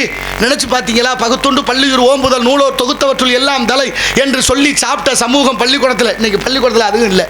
எங்கே போயிருச்சு? வயசான காலத்தில் தாத்தா பாட்டி பேர பிள்ளைய கூப்பிட்டு தண்ணி தாடான்னா ஊருக்கே வருது, உனக்கு என்ன வல்ல பாரு அப்படிங்கிறேன். சாவுதேன், என்னத்தை சொல்கிறது? அப்படி தான் கேட்குறாங்க. தண்ணி மோந்து விடுங்கடான்னா அப்படி கேட்குறாங்க. என்னத்தை சொல்கிறது? வயசான பாட்டி இருந்தால் தொட்டிலில் புள்ளை அழுதா சொல்லிடுவா கிளவி, ஏய் புள்ளை அழுகிறான், ஏதோ பசிக்குது உலருக்கு பாலை கொடு, புள்ளை அழுகிறான் பாரு, வயிற்று வலிக்கு வெளியே இருக்க வை, புள்ளை அழுகிறான், ஏதோ எறும்பு கடிச்சிருச்சான்னு பாரு. அந்த உணர்வு இருந்தது. இன்றைக்கெல்லாம் பிள்ளை அழுதுச்சுன்னா செல்ஃபோனை கொடுத்துட்டு எனக்கு நான் வேடிக்கை பார்த்துக்கிட்டு இருக்கிறோம். என்னத்தை செய்ய? என்ன இருக்கிறது? எந்த பிள்ளை சொல்லி பேச்சு கேட்குறேன்? சொல்லி பேச்சு கேட்குறான்னா கல்லூரி போயிட்டு வீட்டுக்கு வர்ற பயலை கூப்பிட்டுட்டே, இங்கே வா, நேற்று நீ ஒழுங்காக கல்லூரி போகலையா ஒருத்தர் சொன்னார் அப்படின்னு கேட்டோம்னா அவன் பார்க்குறேன், எவன் சொன்னேன், எங்களுக்கு தெரியாது, உங்கள் வேலையை பாருங்கன்ட்டு போகிறாங்க. என்னத்தை சொல்ல? யாருக்கிட்டையும் எதுக்கும் பேச முடியலை. ஏன்டா இப்படி தப்பு பண்ணுறேன், எவன் பண்ணலைங்கிறேன். ஏன்டா இப்படி குடிச்சு தொலைகிற, யாரு குடிக்கலைங்கிறேன். ஏன்டா இது உனக்கே நியாயமா, நீங்கள் என்ன யோக்கியமாங்கிறாங்க. எப்படி மாறிட்டோம் பத்தியலா? மிக மிக நல்லவர்களாக இருப்பது ஆபத்து. மேல்நாட்டறிஞர் பெர்னாட் ஷால் சொல்றார், நபிகள் நாயகத்தை கல்லால் அடிச்சது உலகம், இயேசுநாதரை சிலுவையில் அறிஞ்ச இந்த உலகம், அப்பர் பெருமான கல்லில் கட்டி கடலில் போட்ட மகேந்திர பல்லவன், ஞான சம்பந்தர் குடியிருந்தவர்களுக்கு தீ வச்சான் ஜமனர்கள் மதுரையிலே, இந்த உலகம் உருண்டேன்னு கண்டுபிடிச்ச விஞ்ஞானியே கல்லியவை உயிரோட கொளுத்தியது இந்த உலகம், மகாத்மாவை சுட்டது இந்த உலகம். இதை விட என்ன வேணும்? நல்லவன்னா கூடவே ஆபத்து இருக்கா? வீட்டுக்கு வீடு ஆட்டுக்குட்டி புள்ள மாதிரி வளர்க்குறோம், ஆடு புள்ள மாதிரி வளருது, மச்சான் வீட்டுக்கு வந்துட்டா அதுக்கு ஆயுசு முடிஞ்சு வரும். எந்த ஆட்டுக்குட்டியாவது பேரம் பேத்து எடுத்து செத்துருக்கா? ஆடு கடிச்சு மனுஷன் ஜாகலை, கோழி கொத்தி மனுஷன் ஜாகலை, மாடு கடிச்சு மனுஷன் ஜாகலை, மீன் கடிச்சு மனுஷன் ஜாகலை, அதெல்லாம் கடிச்சு மனுஷன் ஜாகலை. நான் ஒன்றும் சொல்லலை. ஆடு செய்வோம், மாடு செய்வோம், யானை செய்வோம், குரங்கு செய்வோம், மான் செய்வோம், அத்தனையும் செய்வோம். மனுஷன் செய்வோம்னா சாப்பிட வர்றதில்லை. என்ன சொல்றது? ஆடு மாடு மனுஷனுக்கு பல்லு தட்டையாக இருக்கு, ஏன்? தாவரத்தை உண்ணுவதற்காக. நாய் நரி புலி சிங்கத்துக்கு பல்லு கூர்மையா இருக்கு, ஏன்? மாமிசத்தை உண்ணுவதற்காக. நல்லா கவனிச்சு பாருங்க. ஆடு மாடு மனுஷனுக்கு கடவா பல்லு இருக்கு, வியர்வை சுரப்பி இருக்கு. நாய் நரி புலி சிங்கத்துக்கு கடவா பல்லு இல்லை, வியர்வை சுரப்பி இல்லை. என்ன செய்யும்? நாக்கில இருந்து ஒரு தண்ணியா வடியும் பார்த்துருக்கலாம். நாய்க்கு செல்வாயின்னு பேரு. அது அப்படித்தான், அதை சீரணிச்சுக்கிறணும், இல்லைன்னா கீழே கக்கிறோம். நம்ம அப்படி இல்லையே, செரிமானம் ஆகிறதுக்கு ஒரு சக்தி இருக்க. இந்த உலகத்தில் சிறந்த தண்ணீர் ரெண்டே ரெண்டு தண்ணீர், ஒன்று உமிழ் நீர், இன்னொன்று கண்ணீர். கண்ணீரில் 2 இருக்கு. ஒன்று ஆனந்த கண்ணீர், இன்னொன்று அழுகை கண்ணீர். அழுகை கண்ணீர் இங்கே வடியும், அது உப்பு கைக்கும். ஆனந்த கண்ணீர் இந்த ஓரத்தில் வரும், அது இனிக்கும். இந்த எச்சில் இருக்கு பாருங்க, உமிழ் நீர், அதான் சிறந்த நீர். எவ்வளவு பெரிய காயத்தையும் ஆற்றுவதற்கு இந்த எச்சிக்கு ஒரு தன்மை இருக்கு, மகத்துவம் இருக்கு. இதையெல்லாம் நாம் உணரணும். அப்படிப்பட்ட தத்துவம் வாய்ந்த சைவ சாப்பாடு எவ்வளவு உயர்ந்தது. அது ஏன் சொல்றேன்னா, சாத்விகம், அந்த ராட்சசம், தாமசம், சாத்விகம்னு 3 குணம் இருக்கு. இந்த குணத்தை உருவாக்குவது அந்த உணவு என்பதை உணர்வோம். நாளைய சமுதாயத்தை நலம்பெற செய்வதற்காக எடுப்பு என்று சொன்னால் அதற்கு எதிர்ப்பு தேவை. ஏற்ற பாவை செய்கிறார்களா கலா சேவை என்று பற்றற்று கவனிப்போம். நாராயண நமக. ஆலோலம் சோ. வள்ளி இங்கே காவல் காத்து கொண்டிருக்கின்றார். காலம் கடந்து கொண்டே இருக்கு. ஒரு விஷயத்தை சொல்லணும். தாலி கட்டின உடனே மாங்கல்யம் வந்து தங்கத்தில் செஞ்சோம். அப்புறம் மஞ்சள் நூலில் மஞ்சள் தடவி மங்களகரமாக திருப்பூட்டுவது. அதுக்கப்புறம் அந்த பொண்ணு பிள்ளைய குளிக்கிற போது மஞ்சள் பூசி குளிப்பாங்க பொம்பளை ஆளுங்க. மஞ்சளை தாலி கயிற்றுல தடவிக்கிட்டாங்க, உடம்பெல்லாம் தடவினாங்க. மஞ்சளை குளிக்கும் போதே நல்ல நறுமணம் வரும், அது ஒரு மனம் மணக்கம். இப்போ மஞ்சள் வாசனையே இல்லை, பார்க்க முடியல. தெரியுதா உங்களுக்கு மஞ்சள் ஏன் மணக்காம போச்சுன்னு? ஒரு 25-30 வருஷத்துக்கு முன்னால் மஞ்சள் பூசி குளிக்கும் போது கடையில் போய் அந்த பொடியை வாங்கிட்டு வந்து பூசி குளிக்கலை, மஞ்சள் கிழங்க உரசி குளிச்சாங்க. குளிக்கிற இடத்துல மஞ்சள் உரசி குளிச்சாங்க. அந்த மஞ்சள் உரசும் போது கமகமகமகம்னு ஒரு மாதம் வந்துச்சு. அதுக்கு பேர் அதில் இருக்கிற வேதிப்பொருள். அந்த வேதிப்பொருளுக்கு ஆங்கிலத்தில் குர்குமின். அந்த குர்குமின் என்ற வேதிப்பொருள் மஞ்சள் பூசி குளிச்ச எல்லாருக்கும் பாதுகாப்பு கவசமாக இருந்துச்சு. இன்னைக்கு என்ன ஆச்சு தெரியுமா? மஞ்சளாக இல்லாதனுடைய விளைவு 100% பெண்களுக்கு ஒரு பக்கம் மார்பகம் இல்லை தமிழ்நாட்டில் என்பது அதிர்ச்சி. தெரியுமா உங்களுக்கு? மார்பகத்தை எடுத்தாச்சு. மார்பகத்தை ஏன்? புற்றுநோயின் தாக்கம். புற்றுநோய் வரவிடாமல் தடுத்தது நம்மோட்டு மஞ்சள் அதிகமாக விளைகிற மாவட்டம் ஈரோட்டில் தான் புற்றுநோய்க்கு முதலிடம் என்று தமிழ்நாடு ஆய்வு சொல்லுது. அப்போ மஞ்சளில் இருந்த சத்து என்னாச்சுன்னு ஒரு கேள்வி வருதா? மஞ்சளை அரைச்சி பொடி பண்ணுறான் ஈரோட்டில் ஆலையில் கொடுத்து. மஞ்சளை அரைக்கும் போதே அந்த குர்குமின் என்ற வேதிப்பொருளை தனியாக பிரித்து எடுத்து 2 மில்லியன் பல கோடி ரூபாய்க்கு அயல்நாட்டுக்கு ஏற்றுமதி நடக்குது. அதனால் அதை நீக்கணும்னு வெறும் சத்தே இல்லாத பொடி மட்டும்தான் கடை வழியாக வருது. அதை வாங்கி குளிச்சாலோ குழம்பு வச்சாலோ நமக்கு சத்து இல்லை என்பதை என் அறிவில் சிறந்த தாய்மார்கள் உணருங்கள். நாளைய தலைமுறையை நஞ்சில்லாத உணவாக கொடுத்து காப்பாற்ற வேண்டும் என்ற நல்ல எண்ணத்தோட ஆலோலம் சோ என்று பண்பாடி கொண்டிருக்கின்றார் வையாஞ்சலை. முத்துக்கு முத்தாக, சொத்துக்கு சொத்தாக, அண்ணன் தம்பி பிறந்து வந்தோம் கண்ணுக்கு கண்ணாக, நாங்கள் அன்போட இணைந்து வந்தோம் பொண்ணுக்கு பொண்ணாக. முத்துக்கு முத்தாக, சொத்துக்கு சொத்தாக,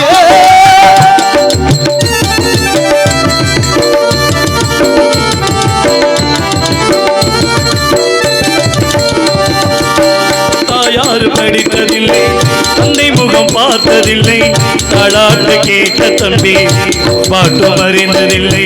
தாயாரும் படித்ததில்லை, தந்தை முகம் பார்த்ததில்லை, தாளாட்டு கேட்ட தம்பி ஒரு பாட்டும் அறிந்ததில்லை.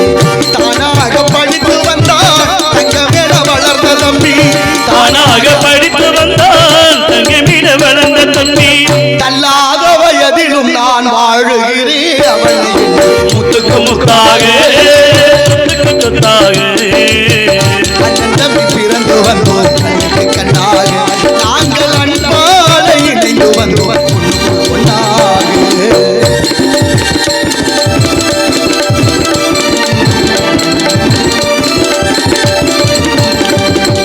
அண்ணன் சொல்லும் வார்த்தை எல்லாம் வேதம் வேணும் தம்பி உள்ளம். அண்ணன் சொல்லும் வார்த்தை எல்லாம் வேதம் வேணும் தம்பி உள்ளம். அன்னையென வந்த உள்ளம் தெய்வம் என காவல் கொள்ளும். சின்ன தம்பி கடைசி தம்பி செல்லமாய் வளர்ந்த பிள்ளை, சின்ன தம்பி கடைசி தம்பி செல்லமாய் வளர்ந்த பிள்ளை. ஒன்றுபட்ட இதயத்திலே ஒரு நாளும் பிரிவு முத்தாக, அண்ணன் தம்பி பிறந்து வந்தோம் கண்ணுக்கு கண்ணாக.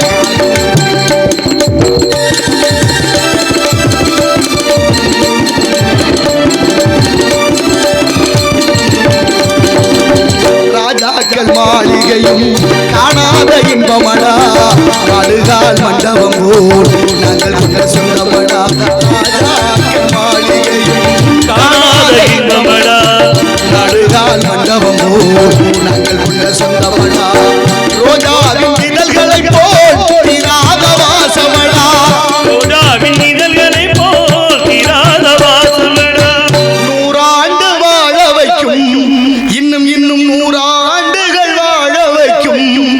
மாவிலங்கை மக்கள் மாறாத பாசமழாக சொத்தாக அண்ணன் தம்பி பிறந்து வந்தோம் பொண்ணுக்குள் கண்ணாக நாங்கள் அன்பால இணைந்து வந்தோம் முத்தாக சொத்துக்கு சொத்தாக.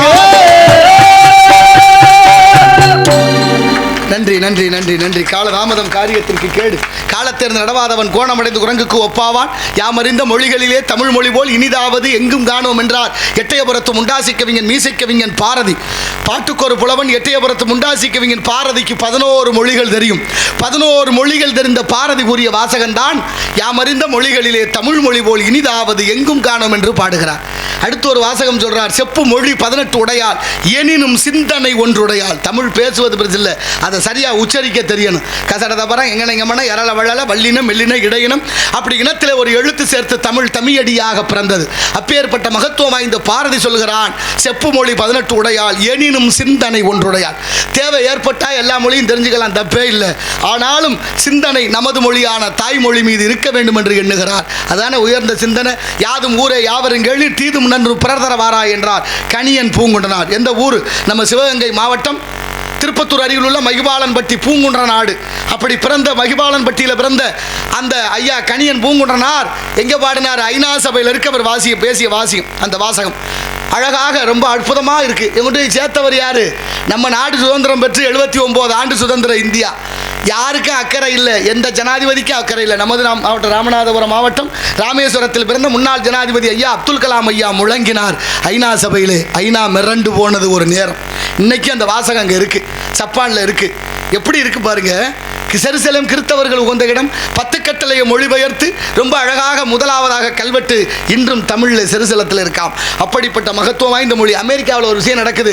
குழந்தைகளுக்கு பேச்சு வரணுமேனு தெரப்பி வைத்தியம்னு ஒன்று இருக்குது. அப்படின்னா பேச்சு திறன் சரியாக வரணும்னா தமிழ் தான் சரியான மொழின்னு சொல்லிக் கொடுக்குறாங்க அமெரிக்காவில். என்ன சொல்லிக் கொடுக்கிறார்கள்? அருணகிரிநாதர் பாடிய திருப்புகளை சொல்லிக் கொடுக்கிறார்கள். முத்தை தரு பத்தி திருநகை அத்திக்கிற சத்தி சரவண முத்திக்கொரு வித்துக்குருபரன் என போதும் முட்கட்பரமற்குச்சுருதியின் முற்பட்டது கற்பித்திருவரும் 30 முவர்க்கத்தமரர் வடிவேட 10 தலை தத்தை கணதோடு ஒத்தைக்கிரி மத்தை பொழுதொரு வட்டப்பகல் வட்டத்திகர்கள் இரவாக பத்தற்கிறை தத்தை கடவிய பச்சை புயல் மச்சத்தகு பொருள் வட்டத்துடன் அச்சி தருடுவதொரு நாள் தித்தித்தைய ஒத்தர் பரிபுர நித்தற்பத வைத்து பயிரவி நிற்கொக்க நடிக்க கடுதொடுகள் காட திக்குப்பறி அட்டப்பயிரவர் ஒக்கு தொகு சித்திரப்பவர் நிற்கின்றி கடக என ஓத கொத்து பறை கொட்ட களவிதை குக்கு குகு குக்கு குகு ஒத்திப்பதை முக்கு புடி என கொப்புட்டள நட்புட்டவனரை வெட்டிப்பழி எட்டு குலகரி ஒத்துப்பட ஒத்து பரவல பெருமாளே பெருமாளே பெருமாளே என்று அருணகிரியார் பாடிய திருப்புகள் அமெரிக்காவில் வெள்ளக்காரன் பிள்ளைகளுக்கு சொல்லிக் கொடுக்குறேன். நம்ம என்ன சொல்லிக் கொடுத்துக்கிட்டு இருக்கிறோம்? பேராவது ஒழுங்காக வச்சுருக்கோமா? யாசிகா, அபர்ணா, பிரித்திகா, தர்ஷினி, மகிஷா, சர்மா, குருமா, வருமா. குருமானும் பேர் வைப்பான். உன் பிள்ளைக்கு குருமானு வை, யோகம் வரும்னு சொல்லிட்டாங்கன்னு அப்படியே காப்பிடும். அடுத்தவன் சொல்லி கேட்டுத்தானே இந்த கதியில் ஆனா. எங்கே சொல்கிறது? யாசிகான்னா என்ன அர்த்தம்? யாசகம்னா பிச்சை, யாசிகான்னா பிச்சைக்காரி, தர்ஷினினா அமாவாசை, மகிஷான்னா எருமை மாடு. நம்மளும் பிள்ளைகளை இப்போ அப்படித்தான் கூப்பிட்றோம். சொல்லி பேச்சு கேட்குதா எருமை. எருமை மாட்டில் மழை பெஞ்சது மாதிரியே. எருமை மாட்டுக்கும் பசு மாட்டுக்கும் என்ன வித்தியாசம்? உங்ககிட்ட போய் கேட்டேன் பாரு. நான் எருமை மாடு கட்டி கிடக்கிற இடம் சுத்தம் இல்லைன்னா படுக்கும், பசு மாடு சுத்தம் இல்லைன்னா படுக்காது. எருமை மாடு எங்கே வேணாலும் படுக்கும், பசுமாடு அப்படி இல்லை. எருமை பால் தண்ணியாக இருக்கும், எருமை பால் அடர்த்தியாக இருக்கும், அது மண்டை உண்டாகும். தாய்ப்பால் மாதிரியே பசும்பால், பசும்பால் தண்ணியாக இருக்கும், தாய்ப்பாலுக்கு இணையானது. அதனால தான் கோமாதான்னு பேர். அப்படிப்பட்ட மொழி உணர்வு நமக்கு வேண்டும். இன்றைக்கும் பாருங்கள், நேற்று காரைக்குடி பேருந்து நிலையத்தில் ஒரு அம்மா ஒரு பிள்ளையை போட்டு அடித்தா, ஏமா அந்த பிள்ளையை போட்டு அடிக்கல பச்சை பிள்ளைன்னு கேட்குறேன். அவன் என்னன்னு கூப்பிட்றேன் தெரியுமா? என்னைய என்ன கூப்பிட்டான்? தப்பாக கூப்பிட்டானா? நான் எவ்வளோ ரூபா பணம் கட்டுறேன், எங்கே படிக்க வைக்கிறேன், என்னை வந்து அம்மானு கூப்பிட்றேங்கிறான். அம்மானு கூப்பிடாம எப்படி கூப்பிடுறது? மம்மின்னு கூப்பிடணுமா? அது கூட பரவாயில்ல, மம்மின்னு கூப்பிட்டேன்னு வச்சுக்கோங்க. மம்மியை முழுசா சொல்கிறீங்களா? இப்போ உங்கள் நாகரிகத்தில் 4 அடி அடிக்க மம்மியை மம்முன்ட்டாங்க. அப்புறம் பிரதர்னு கூப்பிட்டு ஹாய் ப்ரோ, ஹாய் ப்ரோ, எப்படி இருக்காங்க பாருங்க. என்ன செய்கிறதுன்னு எனக்கு தெரியலை. எங்கே போய் முடிய போதோ ஒன்றும் புரியலை. நீங்கள் நல்லா கவனித்து பாருங்கள். அம்மா என்ற வார்த்தை உணர்வு பூர்வமானது. நீங்கள் தும்மல் வருது இல்லை, தும்முனோடனே அம்மாம்பான், அடுத்து தும்முனோடனே அப்பாம்பான். ஏன் தும்முனோடனே அம்மானு சொல்லி கொடுத்தாங்க? தும்முனா என்னத்தையாவது சொல்லிட்டு போக வேண்டிய அம்மானு ஏன் சொல்லணும்? அம்மாங்கிற வார்த்தை அந்த தும்மலை சரி செய்யுது. அம்மா, அப்பா, அக்கா, அண்ணன், தம்பி, அத்தை, மாமா இப்படி சொல்லி பழகுனீங்கன்னா மூச்சு கூடுமா, ஆயுசு கூடுமா. நீங்கள் வேறு மொழியில் மதர், ஃபாதர் மூச்சு போயிடும். ரொம்ப நாளைக்கு நல்லா இருக்கணும்னா தமிழில் பேர் வைக்கணும், தமிழில் பேசணுமா இல்லையா? அந்த அம்மாட்ட கேட்டேன், அம்மா மம்மின்னு கூப்பிட சொல்றியா? மம்மினா என்ன தெரியுமா? மம்மின்னா உயிரற்ற உடல், செத்து போனால் அதை போய் மம்மின்னு கூப்பிட சொல்லியா? எனக்கு அதெல்லாம் தெரியாது, அவன் மம்மின்னு தான் கூப்பிடும். கொஞ்சம் நேரத்தில் வீட்டுக்காரர் வந்தார். ஏயா உன் மனைவி என்னையா அப்படி இந்த பயலை போட்டு அடித்து மம்மின்னு கூப்பிட சொல்கிறாளே, இதை சொல்லிக் கொடுக்கப்படாதா? நீ என்னையா அப்படி வச்சுக்க? அவர் சொன்னார், ஐயா நீங்கள் ஒன்றும் வருத்தப்படாதீங்க, ரொம்ப நாள் அம்மாவை தான் இருந்தா, இப்போ தான் நடவனமாக மாறிட்டா, அவன் மம்மின்னு கூப்பிடன்னு விட்டுருங்கன்ட்டார். எப்படி இருக்கு பத்திலா? அகர முதல எழுத்தெல்லாம் ஆதி பகவன் உதற்ற உலகு என்ன அறிவிச்சிருந்த பெரியோர்களே. அகரத்தில் தொடங்குது எல்லா மொழியும், அகரத்தில் தான் ஒடுங்குது. ஆ, ஊ, மா அப்படின்னு 3 எழுத்து இருக்கு ஆனாவில். ஆனா, ஊனா, மானா. ஆனாவும் ஊனாவும் நேராக இருக்கும், மானா தலைகளாக இருக்கும். மானா ஏன் தலைகளாக இருக்குது தெரியுமா? மானான்னா மண்டகிருவோம், மண்டகிருவோம் முடிச்சவன் பூரா தலைகளாக தான் நிற்கிறான். சொல்லு பேச்சா கேட்க மாட்டேங்கிறாங்க. போகாதன்னா அங்கே தான் போகிறேன், செய்யாதேன்னா அதைத்தான் செய்கிறேன். என்னத்தை சொல்கிறது? ஒன்றும் சொல்கிறது மாதிரி இல்லை. யாருக்கிட்ட எதை பேசுகிறேன்னு பயப்படமாக இருக்குது, ரொம்ப பயமாக இருக்குது. ஆனாலும் சீனான்னு ஒரு நாடு இருக்கா, சீனாவில் தமிழுக்கு முக்கியத்துவம், தமிழ் பள்ளிக்கூடம், தமிழ் அறிஞர்கள், தமிழில் பேர், வலைதளம், கையில் வச்சுருக்க அலைபேசியை தட்டி பாருங்கள், ஒரு பொம்பளை பிள்ளை பேசுகிறா, என்ன தெரியுதா? நான் தான் சீனாவில் இருந்து பூங்கோதை பேசுகிறேங்கிறா. ஆமாம், இன்னொரு பொண்ணு வந்து வடிவழகி பேசுகிறேங்கிறா. எத்தனை பேர் சீனாவில் பேர் வச்சுட்டேன், சீனாவில் தமிழில் பேர் வச்சுட்டேன். நம்ம என்ன பண்ணிக்கிட்டு தர்றோம்னு பாருங்க. ஆனாலும் அதிகாரிகள் கேட்குறாங்க, சீனாவுக்கு எதுக்கு அப்படி தமிழுக்கு முக்கியத்துவம், உங்களுக்குன்னு ஒரு மொழி இருக்கேன்னு. அதுக்கு சீன அதிகாரிகள் சொல்கிறார்கள், உலகத்திலே 6 மொழி செம்மொழி ஆக்கப்பட்ட மொழி. அந்த 6 மொழியில் கிரேக்கம், லத்தீன், ஈப்ரோ, சமஸ்கிருதம், சீனம், தமிழ் 6 மொழி இந்த உலகத்தில் செம்மொழி. 6 மொழியில் 4 இல்லை. இன்னைக்கு உலக வழக்கு ஒழிந்து சிதைஞ்சு போச்சு. கிரேக்கம், லத்தீன், ஈப்ரோ, சமஸ்கிருதம் 4 ஒழிஞ்சு போச்சு. மிச்சம் இருப்பது 2, ஒன்று சீனம், இன்னொன்று தமிழ். இப்போ சொல்கிறாங்க சீன மொழி இருக்குல்ல, அப்புறம் இதுக்கு தமிழுக்கு முக்கியத்துவம். அப்போ தான் சீன அதிகாரிகள் சொல்கிறாங்க, ஒரு நாள் இல்லை ஒரு நாள் எங்கள் சீன மொழியும் அழிஞ்சு போகுமா. அப்படி சீன மொழி அழிஞ்சு போச்சுன்னா எங்களுக்கு ஒன்றும் புரியாமல் போயிடும். அப்படின்னா என்ன செய்யணும்? இந்த உலகத்தில் நிலையான மொழி, உலகத்துக்கே மூத்த மொழி, அழியாத மொழி ஒன்று இருக்காம், அதான் இறைவனால் பேசப்பட்ட தமிழ் மொழி. அந்த தமிழை நாங்கள் படித்து கொண்டால் இந்த நாட்டை மட்டும் இல்லை, இந்த உலகத்தை எங்களால் ஆள முடியும்டாங்கிறேன். அவன் முடிவு பண்ணிட்டேன். அவன் 50 வருஷத்துக்கு அங்கிட்டு போய்கிட்டு இருக்கேன். நம்ம இப்போ தான் ஒரு ஆள் காரைக்குடிக்கு போனால், ஒரு ஆள் திருவாடனையில் புறப்பட்டாங்கதே இருக்குது. நம்ம ஒன்றும் சொல்கிறதுக்கு இல்லை, நமக்கு தேவையில்லை பெரிய இடத்து பொல்லாப்பு, அரமணை கோழி முட்டை, அம்மிக்கலை உடைக்கும், நிறைய பாடலாம், நிறைய பேசலாம். இருந்தாலும் நேரங்களும் காலங்களை மதிக்கணும். வருகிறார் காவலர், அவரை சந்திப்போம். அவரை சந்தித்தால் கழகத்திற்கு வழி கிடைக்கும் என்ற காரணத்தினாலே சுந்தரம் நிறைந்ததும் பொம் சிறந்த மங்கை இவள் எந்த உலகிற்கு ஏன் வந்தார்? சுந்தரம் நிறைந்ததும் பொன் சிறந்த மங்கை இவள் இந்த உலகு ஏன் வந்தார்? அந்தரம் மிகுந்த தேவர் துந்துமி முழங்க வரும், அந்தரம் மிகுந்த தேவர் துந்துமி முழங்கி வரும். இந்திரன் வணங்கும் எங்கள் கந்தசாமிக்கே தகுந்த, இந்திரன் வணங்கும் எங்கள் கந்தசாமிக்கே தகுந்த. சுந்தரம் நிறைந்ததும் பொம் சிறந்த மங்கை இவள் எந்த உலகிற்கு ஏன் வந்தார்?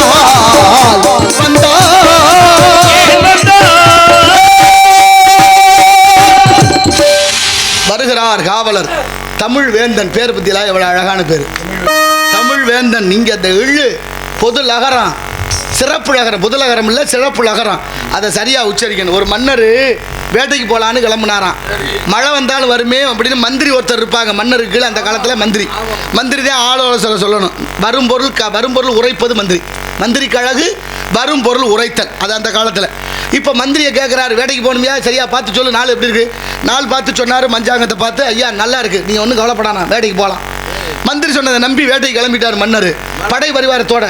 வேட்டைக்கு போய்கிட்டு இருக்கும்போது ஒரு விவசாயி பாவம் ஒரு கூடையை தலையில் வச்சுக்கிட்டு, ஒரு கிழிஞ்ச கோவணத்தோட, தோளில் ஒரு மண்வெட்டியை வச்சுக்கிட்டு, கழுதையை ஒன்று கையில் பிடிச்சிக்கிட்டே வர.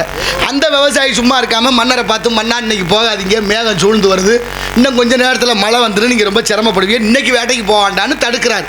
அவர் கேட்பாரா, மந்திரி சொல்லிட்டாரு நீ எம்மாத்திரம் அப்படின்னு சொல்லி மன்னர் வந்து விவசாயி சொன்னதை கேட்காம வேட்டைக்கு போனார். காட்டுக்குள்ள போய் வேட்டையாடிட்டு இருக்கோ, திடீர்னு மழை வந்துருச்சு, இடி மின்னல் காற்றுமா மழை வந்துருச்சு. மழையில் நனைஞ்சு அவசப்பட்டு அரண்மனைக்கு வந்துட்டார். அரண்மனைக்கு வந்த மன்னருக்கு கொஞ்சம் மகிழ்ச்சி, இருந்தாலும் கொஞ்சம் சங்கடம். என்ன சங்கடம்? மந்திரி சொன்ன மழை வராதுன்னு, அதை நம்பி வந்தோம். விவசாயி சொன்ன மழை வரும்னு, அது நடந்து போச்சு. அப்போ மந்திரி சொன்னது நடக்கலை.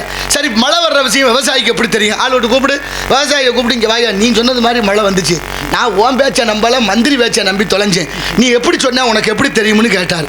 அவர் சொன்னார், எங்களுக்கு என்னங்க தெரியும், நிலம் கிடந்தா உழுதோம், விதைச்சா விளைஞ்சா அறுத்தோம், நாங்கள்லாம் வெந்தயத்தை தின்னுட்டு விதி வந்த இடத்துல செத்தோம், எங்கள் தலையில் ஏறிட்டாங்க, நான் ஒன்றும் சொல்கிற மாதிரி இல்லை.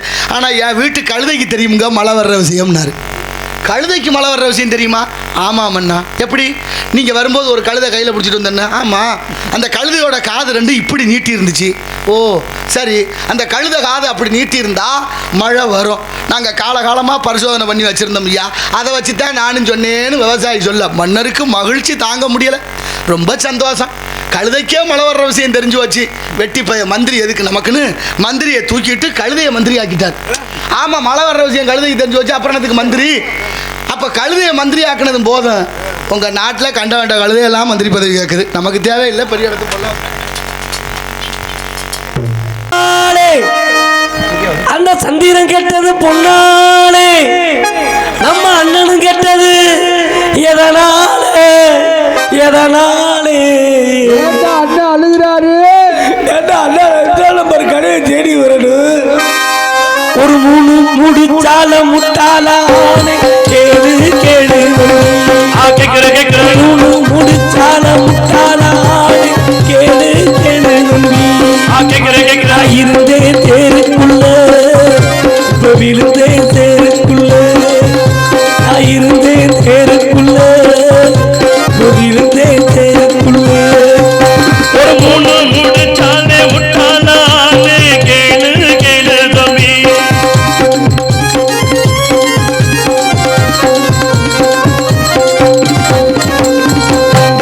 எங்க வில்லை அவ முகத்தை கண்டா பிடிக்கவில்லை, ஒன்னும் புரியவில்லை, அவன் நினைப்பு என்ன தெரியவில்லை.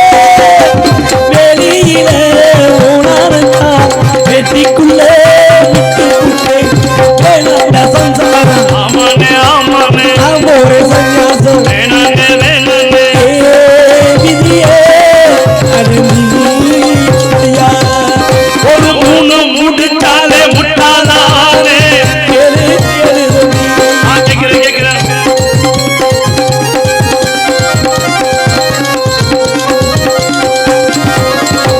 பழைய விரிச்சு வச்சு அதுல போய் நானே தான் மாட்டிக்கிட்டேன்.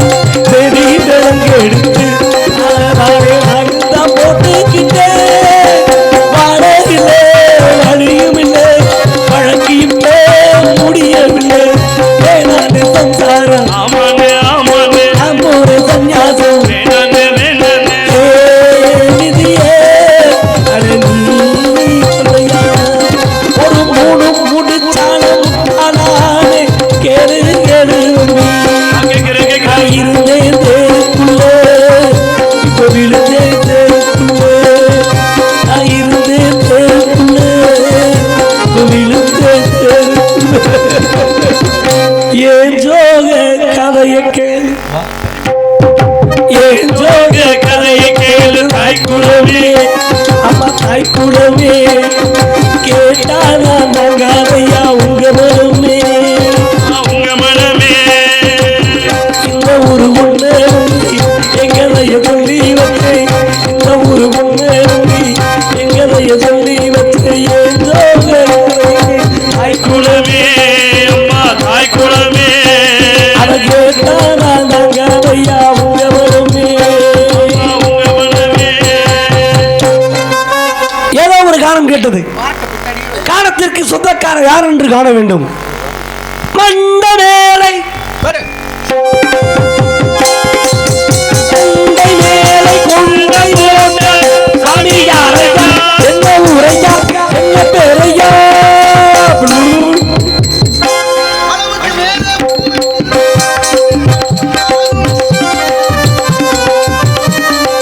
அளவுக்கு மேலே பணம் வைத்திருந்தால் அவனும் திருடனும் ஒன்றாகும், வரவுக்கு மேலே செலவுகள் செய்தால் அவனும் குருடனும் ஒன்றாகும். அளவுக்கு போகும்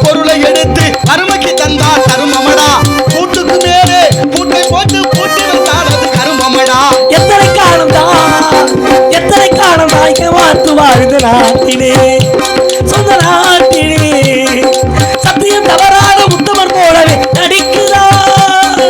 சமயம் மாட்டு பல மகிழும் கொள்ளை அடிக்கிறார்.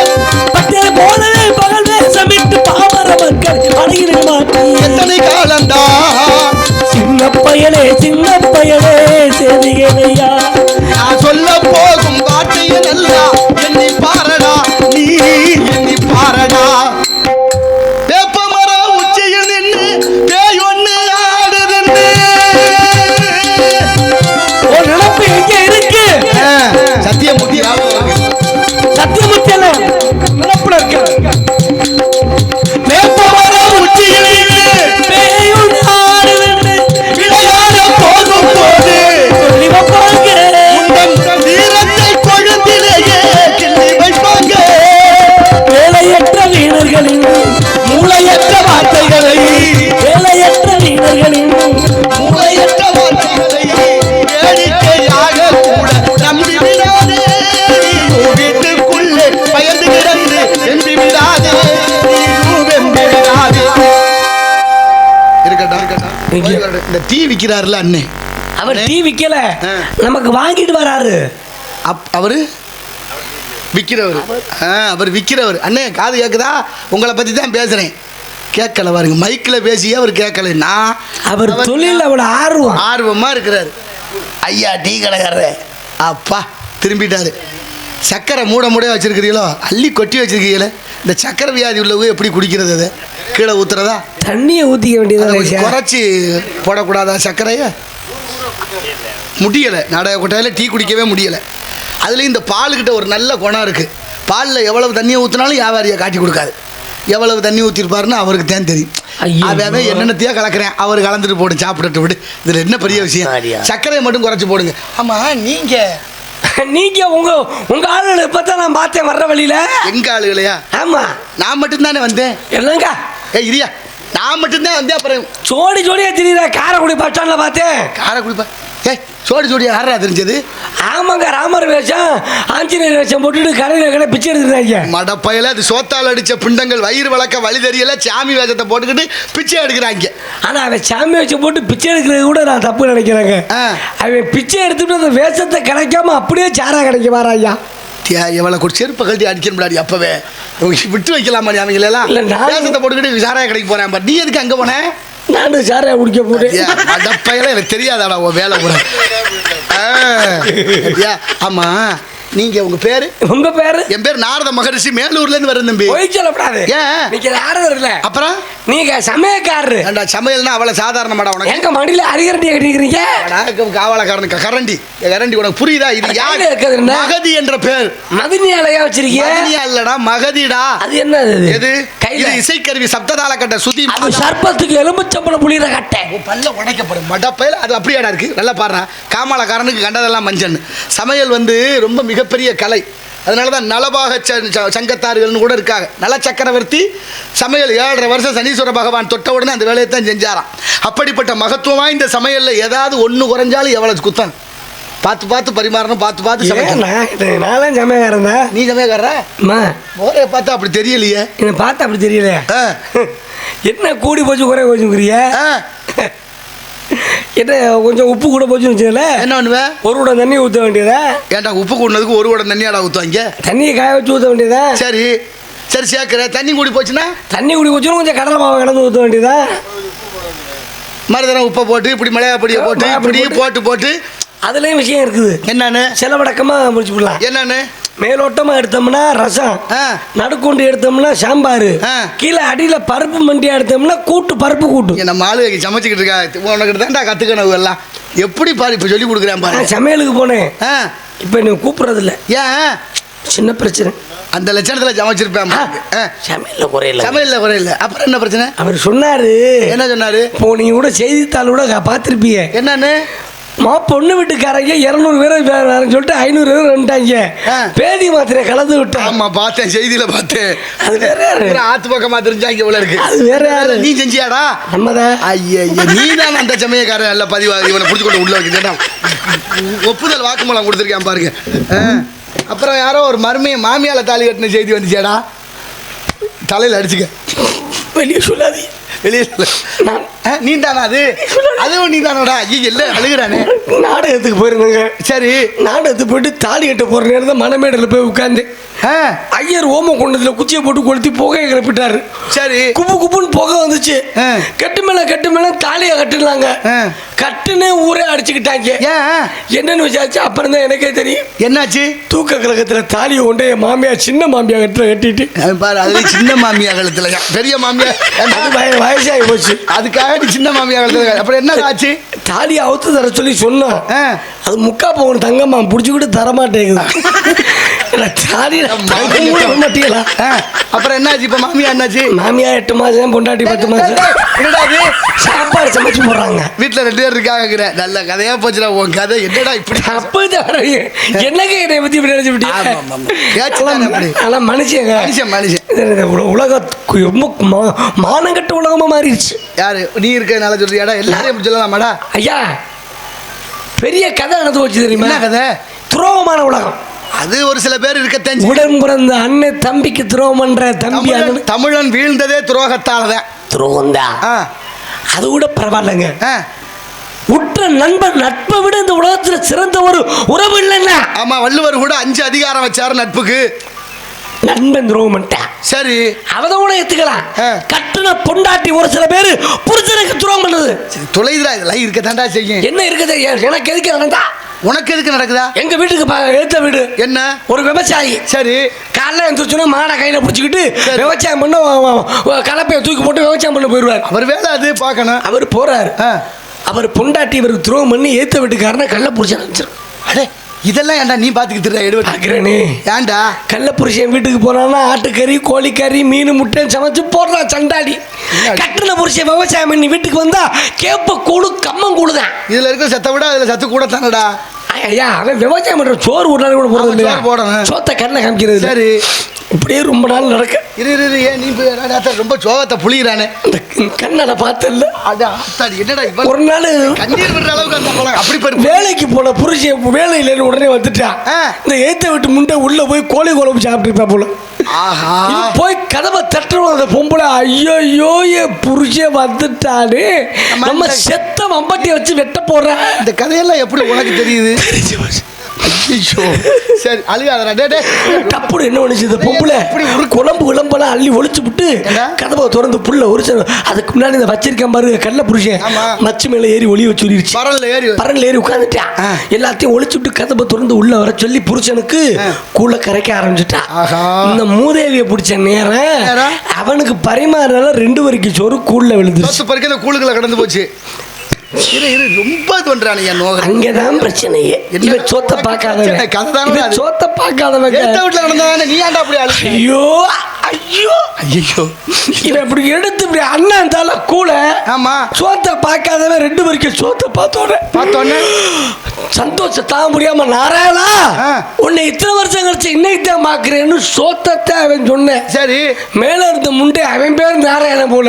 ஐயா நானா வரல, உன் பொண்டாட்டி தாண்டா வர சொல்லி சொல்லிட்டான். தேவையாடா? அப்புறம் என்னடா ஆச்சு?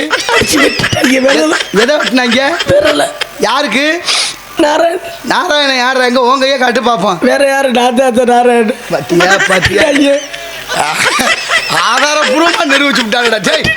நீ தெரியுமா? நீ கண்ணா அப்படியே அன்னையோட திருந்திட்டியா?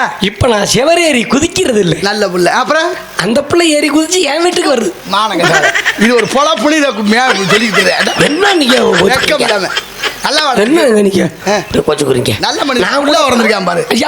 நான் கூட பரவாயில்ல. நான் அதிர்ச்சியால விஷயமே ஒண்ணு இருக்குது. என்னது?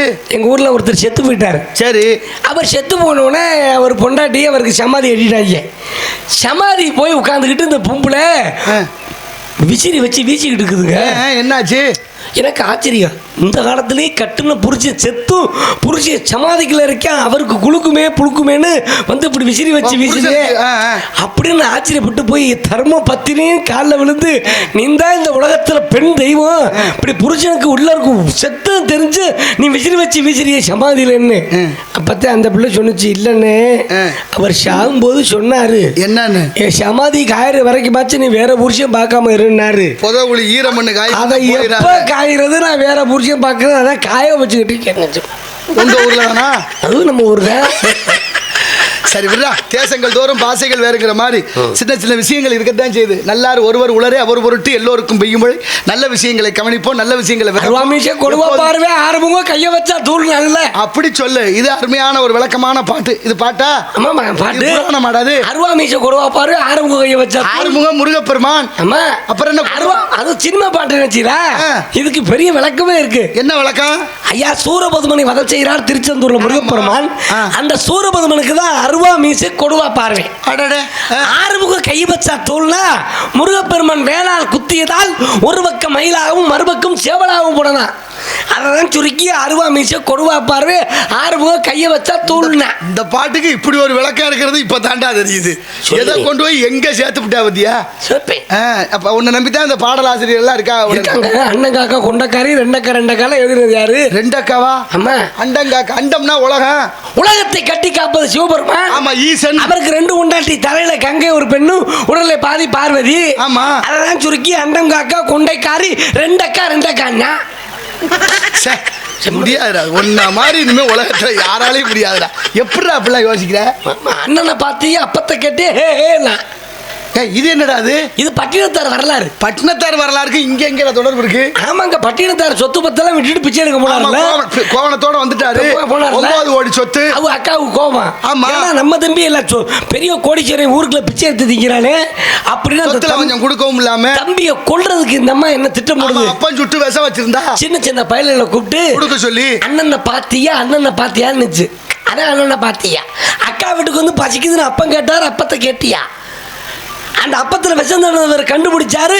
தூக்கி வீட்டில் விட்டு எரிஞ்சாரு. வீடு நெருப்பு பிடிச்சி எரிஞ்சு. நெருப்பை பார்த்து ஹே நான் போட்ட நெருப்பு. அதான் அண்ணனை பார்த்தியா அப்பத்தை கேட்டியா ஹே அந்த புண்ணியவாங்கெல்லாம் போயிட்டாங்களா? ஒன்னால எப்படி எல்லாம் கற்பனை பண்றேன் பாரு. பட்டினத்தார் எவ்வளவு பெரிய ஞானி. 9 கோடி சொத்து. மகன் கேட்ட ஒரு வார்த்தைக்காக காதற்ற ஊசியும் வாராது காணும் கடைவழிக்கே என்ற ஒரே வார்த்தைக்காக வீதிக்கு வந்தவர்.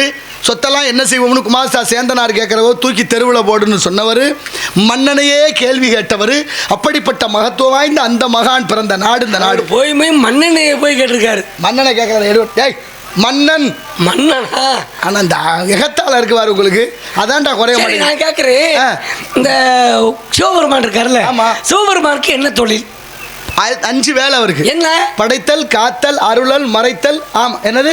அது என்னமோ சொல்லுவாங்க. சிருஷ்டி, திதி, சம்காரம் சொல்லுவாங்க. என்ன திருச்சி முசிறி சமயபுரமா? இதுக்கு தான் கேட்டியாடா நீ? சிருஷ்டி அப்படின்னா படைத்தல். அப்படியா? சம்காரம்னா ஒடுக்குதல். புரியுதா? என் காதுல திருச்சி அப்படின்னா காத்தல். திருச்சி முசிறி சமயபுரம். திருச்சின்னு சுருக்கப்படாது. திருச்சிராப்பள்ளி. திருச்சிராப்பள்ளி என்று ஒரு தரம் சொன்னா அவனுடைய மனமொழி மெய்களால் செய்த பாவம் அப்பவே போகுமா? திருச்சிராப்பள்ளி அப்படிலாம் கத்தப்படாது தம்பி. கத்தக்கூடாதா? ரொம்ப அழகா உண்மையான உணர்வோடு உள்ளம் உருக உருக சொல்லணும். திருச்சிராப்பள்ளிங்கிற பேர் எப்படி வந்து தெரியுமா? எப்படி? திருசிரன் என்ற மன்னன் ஆண்டதனாலே அது திருச்சிராப்பள்ளின்னு பேரு. நச்சவப்பள்ளி நன்னினானேன்னு சொல்லுகிறார்கள். அங்க இருக்க மலைக்கோட்டை மேல இருக்க பிள்ளையாருக்கு பேரு மாணிக்க விநாயகர். கீழே தாய் மாணவ சுவாமி இருக்காரு. ஈசன் அங்க. அப்ப ஈசனுக்கு பெயர் தாயு மாணவர். பிரசவம் பார்த்தாரு போய். அப்படி சொல்லு. தாயு மாணவர்னா என்ன அர்த்தம்? ரத்னாவதி என்ற வைசிய குல பெண்ணுக்கு பிரசவம் பார்க்க தாயாக மாறி ஈசன் சென்றதனாலே அவருக்கு தாய் மாணவர். இன்னைக்கும் மாசமா இருக்கிற பொம்பளை பிள்ளைங்க அந்த ஈசனை தாயு மாணவரை மனவதார வணங்கினால் சுயப்பிரசவம் நடக்கும். இது உண்மை. யாரும் அதை கும்பிடுறா?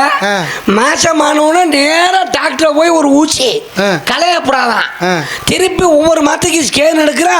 9 மாத்தையில புள்ள திரும்ப ஆபரேஷன் பண்ண கிளிக்கிறதுக்கு தானே வேலை. சரி சாமி. அப்படி பல திருமணம். சரி கேட்டா 3 முடிச்சு போறோம் திருமணம். ஆமா. அந்த 3 முடிச்சு ஏன் போடுறோம்? கணவனால் ஒரு முடிச்சு, நாத்தனாரால் ஒரு முடிச்சு. 3 முடிச்சு பந்தங்களாக இருக்கிற அன்பு, பாசம், நேசம் அனைத்து அதுக்குள்ள அடங்கும். அந்த தாலிக்கயிறை கட்டினதுக்காகத்தான் பொம்பளை பிள்ளை உங்கள்ட்ட கட்டுப்பட்டு ரொம்ப அமைதியா சாந்தமா பொறுமையா அந்த குடும்பத்தை கொண்டு செலுத்துகிறார்கள். இந்த சமயத்துக்கு இப்படி ஒரு விளக்கம். அப்படி கிடையாது. 3 முடிச்சு ஏன் போடுறோம் தெரியுமா? முடிச்சு போனோன்னா மாமியால கொண்டு போடும். 2ஆம் முடிச்சு நாத்தனால வீட்டு பக்கம் வர விடாது. 3ஆம் முடிச்சு அண்ணன் தம்பியை கடைசி வர ஒன்னும் சேர விடாத. மாறி போச்சு. நான் முதல்ல அதை சொல்லிட்டேன். ஒரு கல்யாணம் பண்றதுக்கு முன்னாலேயே இந்த நிபந்தனை எல்லாம் வைக்கிற பொண்ணுகள்லாம் வந்துருச்சு. பொண்ணு சொல்லக்கூடாது. மரியாதையே கல்யாணம் முடிச்சோன்னு தனியா வீடு பிடிச்சி வந்துரு. ஒரு சம்பரிக்கிற காசு எல்லாம் இன்ட்டு கொடுக்கணும் ஆத்தா பண்ண கொடுத்தேன். அப்புறம் நீ உள்ள வீட்டுக்குள்ள வர்றப்ப பிடிச்சி நசிக்கப்படுவேன் குறவலையே. சரி கேட்டு தம்பி, அம்மா இங்க சத்தம் கேட்டுச்சேன். என் தங்கை வள்ளியும். உன் பேர்? என் பேர் வீரத்தேவன். உங்க அப்பா? நம்பி தலைவன். எந்த நம்பி? உபேந்திர நம்பி முற்பிறப்பு வேட்டுவ குல தலைவன். நம்பி இங்க எதுக்காக வந்திருக்கீங்க? காவல். எவ்வளவு நாளா? எண்ணந்தரை 70 நாட்கள் பணி நிறைவடைய போகிறது. அப்படியா? இத்தனை நாள் அறுவடை பண்ண போறோம். இங்கதான் இருக்கீங்களா? எல்லாம் இங்கதான். காத்து நிறைய வீசுது, மழை வர்ற மாதிரி இருக்கு. காத்து மழையை தாங்காத ஒரு உடம்பு அது எதுக்குங்கிறேன். அதுல எல்லாம் நனையணும். சின்ன பிள்ளைகளில் சேறு சகதிகளில் விளையாண்டது சருமத்துக்கு சரியாக இருந்தது. இன்றைக்கும் சந்தனத்தை உடலில் தடவைனா அவ்வளோ மகத்துவம் இருக்குது. கன்றாவியெல்லாம் முகத்துலையும் உடம்புலையும் பூசித்தான் உடம்பு நோய்களாகி போய் நிற்கிது உணவாலேயே. ஆனாலும் நான் எதுக்கு சொல்ல வரேன்னா, இத்தனை நாளாக இங்கே இருக்கல, சோத்துக்கு என்ன பண்ணுறீங்க? சோத்துக்கு சுப்பிரமணிய கடவுளை கும்பிடுறேன். சுக்குக்கு மிஞ்சிய மருந்தும் கிடையாது, சுப்பிரமணியனுக்கு மிஞ்சிய கடவுளும் கிடையாது. அசம்பந்தமாக இருக்கிற பிள்ளைகளுக்கு சுக்கு கஷாயம் தான் மிக சிறந்த மருந்து.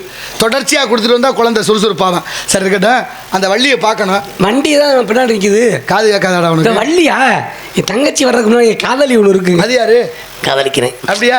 ஐயா இப்போ காதலி கதை சொன்னேன். இப்போ அதுக்கு மேலேயா? ஒரு பிள்ளையை காதலிச்சு எங்கள் அப்பாட்ட போய் சொன்னேன். என்னன்னு? இந்த பிள்ளையை காதலிக்கிறேன்னு கட்டி வைக்க பண்ணேன். சரி, முடியாதுறான்னாரு. ஏன்? ஏப்பா நீ இதுவே காதலிக்கிறான்னு கேட்டேன். அப்பா போய் கேட்பானாடா? அந்தாலும் அப்படிப்பட்ட ஆளுதான் எங்கள் அப்பேன். கேட்டேன். சொன்னேன் எங்கள் அப்பா, டேய் அது உனக்கு தங்கச்சி வேணும்டான்னா. எப்படின்னு உங்கள் அம்மாவை நான் தான் வச்சிருந்தேன்னா கலாவணிப்பா இந்த வேலை செய்வேன். சோகம்மா வீட்டில் வந்து அழுது எங்கள் அம்மா வந்து கேட்டுச்சேன்டா இல்லம்மா அந்த பிள்ளையை காதலிச்சு. அப்பா தங்கச்சி சொல்லிட்டாரு மண்ணு. கவலைப்படாத, நீ ஆசைப்பட்ட பிள்ளை விடாத, கல்யாணம் பண்ணிக்கணுச்சு எங்கள் அம்மா. அம்மா ஏன் தங்கச்சி? நான் கேட்டேன், நீ இன்னும் லூசாமா போய் தங்கச்சியை போய் கல்யாணம் பண்ணிக்க சொல்கிறேன்னு. அப்போ தான் எங்கள் அம்மா சொல்லிச்சு, உன்னையவே உங்கள் பொண்ணு பக்கலடா பக்கத்தில் இருக்காரு உடம்பா இதை மடப்பையில.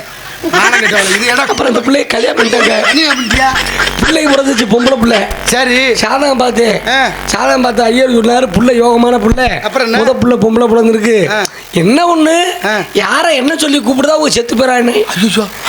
தாத்தி புத்தி வரல. தாத்தா நினைச்சு எங்க அப்பையும் உள்ள வச்சு. அது சரி. பாட்டி நினைச்சு அம்மா உள்ள வச்சு. அப்பதான் நான் நினைச்சேன் புள்ள உறக்கல குட்டி சாத்தம் பிறந்திருக்கணும். அப்புறம் என்னாச்சு? திடீர்னு ஒரு நாள் வந்து அம்மா நினைச்சு என் பொண்டாட்டி உள்ள வச்சு. ஆஹா ஆஹா, இனி இந்த ஊர்ல பிறந்திருக்கு கிளம்புடல பிடிச்சி உட்கார வச்சுட்டாங்க. ஊரை விட்டு போவாரா அப்படின்னு. சரி, பள்ளிக்கூட போயிட்டு வந்த புள்ள அப்பான்னுச்சு. செத்து போயிட்டு. ஏன்னா நல்லதாடா இருக்க. ஏற்ற விட்டுக்காரு செத்து போயிட்டேன். இது ஒரு குடும்பம். இந்த கதையை வேற மெனக்கட்டு சொல்லிக்கிட்டு நானும் கட்ட வேலை. காதலி சாமி உயிருக்குதான் காதலிக்கிறேன். ஒரு 11 ரூபா தாரே அணைச்சு விட்டு போக்கு. போடா எடுவட்ட மந்திரவாதியாடா குழப்பையில குறைச்சி சொல்லிட்டேன். உடச்சி போய் குறைச்சி சொல்லிட்டேன். ஒரு 101. ஐயோ இதுடா கேவலப்படுத்தாம இருக்கு. அதுவும் குறைச்சா ஒரு 1001. 1001 2 பேரும் கேட்பேன். என்ன கேட்பேன்? 2 பொம்பளையும் கேட்பேன். வடா கூப்பிடுறேன். காதலி வாங்க சுருதங்கா. என்னையா தம்பி குதிச்சு வர்றாப்புல? அந்த பழைய புத்தி போகுதா சந்துக்களை வர்றது? ஆமா காதலி.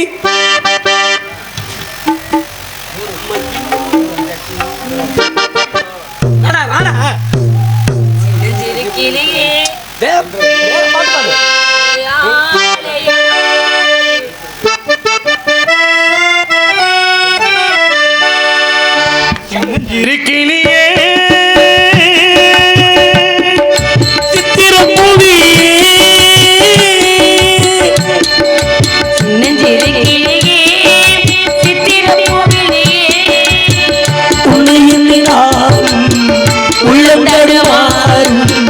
வேதனைதான்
சோகத்தை புழிஞ்சு ஏய் சாமி அதிகமா அடிக்கிற நீ காசுக்கு மேல அடிக்கணுமா?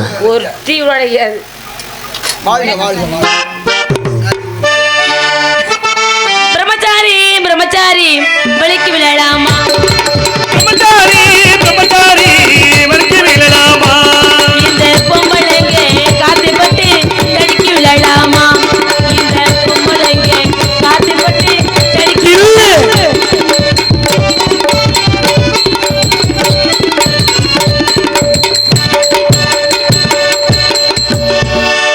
சாமி ஏன் ஓடுறாரு?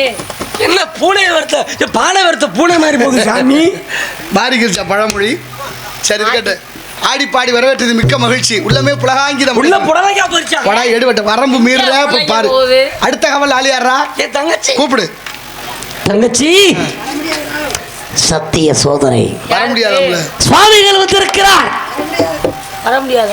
வர முடியாது அப்படியே போய் சொல்ற அப்புறம் இருக்கு. ஐயா காசு வாங்கணும். வர சொல்லு. வீடு கட்டிட்டு இருக்கேன். நாளைக்கு போய் பெயிண்ட் அடிக்கணும். தங்கச்சி வாடா. மீனாட்சி கோவிலிலே கல்யாணம் இப்போ சொல்லம்மா, அடவள்ளியம்மா சொல்லாம மாபிக்கம்மா. தென்பதுர தீமையில மீனாட்சி கோவிலிலே கல்யாணம் இப்போ சொல்லம்மா, அடவள்ளியம்மா சொல்லாம மாபிக்கம்மா. நான் என்ன சொல்ல வார்த்தையில் சிக்கவில்லை, கடத்தையில் நாங்க மாற்ற போற மாதிரி. தென்பதுர தீமையில மீனாட்சி கோவிலில் கல்யாணம் பண்ணி கொள்ளுவோம், அடவள்ளியம்மா சொல்லாம அள்ளி கொள்ளுவோம்.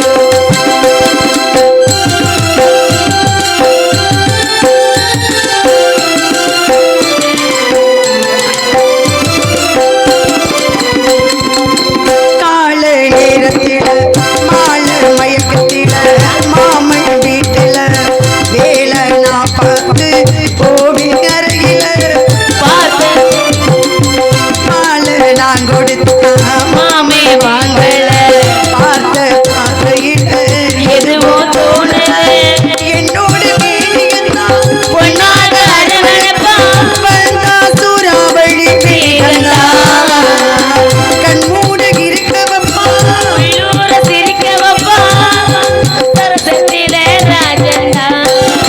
சொக்குது கண்ணு ஒண்ணு பொழுது ஒரு கோலந்தா எண்ணி எண்ணி பார்த்தேன் இனிமேல சொல்ல மாட்டேன். தென்பதுர தீமையில மீனாட்சி கோவிலில் யானை எப்போ சொல்லம்மா ஏ வள்ளியம்மா சொல்லாம ஏண்டி கேட்கம்மா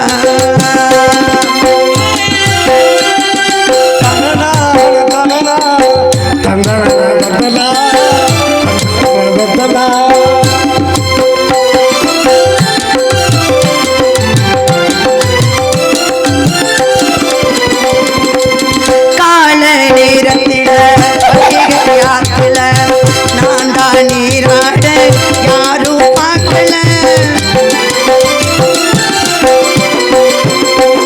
மஞ்சள் கிழங்கெடுத்து அரைச்சி கல்லுல எடுத்து நான் பூசு என்னால் முடியல அழுறவு கேட்டதம்மா வள்ளிமம கூத்தலம்மா வந்த ஆளு அது யாரம்மா? சந்திரனை போல அங்கே இந்திரனை போல அங்கே வந்தா மாமனவள் ஆனம்மா முத்து எடுத்து ஒன்னு சித்திர வச்சா மாறம்மா நாங்க ரெண்டு பேரும் சிரிச்சோம் ஒரு ஒன்னா சேர்ந்து குளிச்சோம். தென்பதுர தீமையில மீனாட்சி கோவிலில் கல்யாணம் எப்ப சொல்லம்மா, ஏ வள்ளியம்மா. சொல்லாம கொள்ளுவா ஆனா வணக்கம் தங்கச்சி. என்ன அது மன வளர்ச்சி குன்றி உனக்கு சங்கடி ஓட்டமே தேவையாது. சரி அழைத்த காரணம் சுவாமிகள் வந்திருக்கிறார். என்ன சுவாமிகள் நாரதர் மகரிஷி. ஓ பெரியார் வந்திருக்கார் அம்மா பெரியார் நீ என்ன சொல்ற, உன் தங்கச்சி ஒண்ணு சொல்லுது.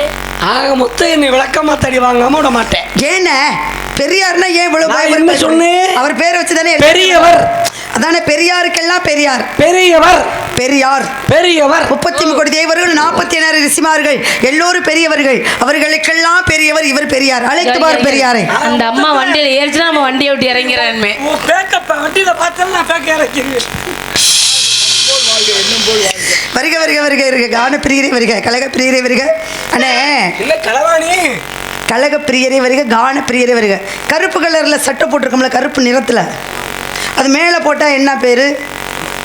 இப்படி போட்டா போமா போட்டு கீழே வெள்ளை கலர்ல ஒரு பேண்ட் போட்டா அது நீதிபதி. அதுதான் இப்போ நம்ம நாட்டில் நடந்துகிட்டு இருக்கு. கான பிரியரை வருக, கழக பிரியரை வருக, பிரம்மாவின் புத்திரரை வருக, கலைவாணி மைந்தனை வருக, உலக சுற்றுவாரிவனை வருக. வண்டி எங்கே இருக்குன்னு பாரு, கிளம்புவோம். பாட்டுக்கு நாரதர் என்று சொல்லக்கூடிய நல்லவரை வருக, வல்லவரை வருக வருக என்று என்னுடைய சார்பாகவும் என்னுடைய நாட்டு மக்கள் இசைக்கலைஞர்கள் அண்ணா தோரியுடைய சார்பாக உங்களை வரவேற்க கடமைப்பட்டுள்ளேன் சுவாமி.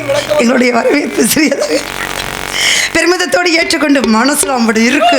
நானும் இந்த அணு ஆயுதம் கட்டிட்டு முதல் பெண் போராளி யாருன்னு தெரியுமா? குயிலி. அந்த மாதிரி குயிலி மாதிரி நீ ஒரு ஆயுதப்படை வீரையா ஆணையா அப்படின்னா நான் ஆயிடுவேன்.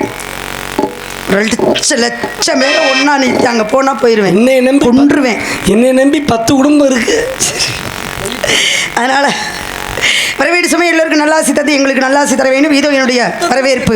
இனி இந்த மெலிவு எங்கே நடத்த கணநாதா கணநாதா கற்பக கணநாதா கனிவாக அருள்வாக கஜமுக சிவபாகா கற்பக கணநாதா கனிவாக அருள்வாக கஜமுக சிவபாலா பூ உலகிலும் உலகிலும் ஆசி தருபவரே இன்பங்கள் வர வேண்டும். முனிநாதா முனிநாதா கனிவுடனே அருக இனியாவும் நலமாக இனிதே வாழ்த்திடுக.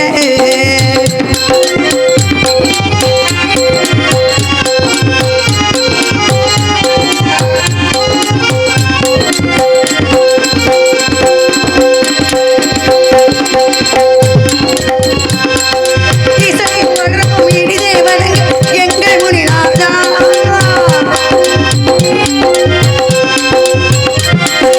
ஈகமும் பரமும் இனிதே வணங்க எங்கள் முனிநாதா.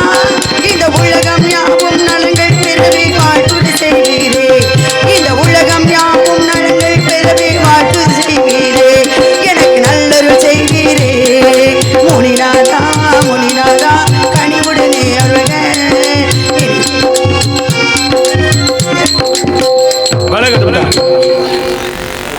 என்னடா பண்ணிக்கிட்டு இருக்க? பரதநாட்டியம். ஆ? பரதநாட்டியம். ஏதோ நடந்துட்டு ஏன்டா இங்கிட்டு வந்தா காலை ஒடிப்பேன், ஒரு கண்ணை கெடுத்து போய் நம்மள இருக்கேன். பரதநாட்டியம். எதுடா பரதநாட்டியம்? இதாடா பரதநாட்டியம், பரதேசி படம். இப்படி இல்லை, இப்படி போட்டப்பா. உள்ள தொழிலுக்கு இப்போ அளவு இல்லையாடா, ரொம்ப ஆர்வாட்டம். அண்ணே சுவாமி நாளைக்கு ஒரு நாள் சொல்கிறேன். என்ன அண்ணே சுவாமிகளுக்கு வரவேற்பு கொடுத்துருக்கேன். சுவாமிகள்கிட்ட நான் பேசணும். சுவாமிகளை விட்டு சரி நேரம் இல்லை. நீங்கள் 500 ரூபா சம்பளத்துக்கு நீ ஏன் இவ்வளோ உழைக்கிறேன்னு எனக்கே தெரியல. தேங்காய் மூடி வாழைப்பழத்துக்கு இப்படி கத்திரியா? காலையில் கவிராஜ் அது கூட கொடுக்க மாட்டார். போயிட்டு வா. அப்போ யாரும் சம்பளம் வாங்கக்கூடாது, சரியா? நாங்கள் கவிராஜ்கிட்ட கேட்போம், நாரதர்கிட்ட கேட்க மாட்டோம். அதான் வர வேண்டிய சுவாமி எல்லோருக்கும் நல்லாசி தந்து தாங்கள் வந்த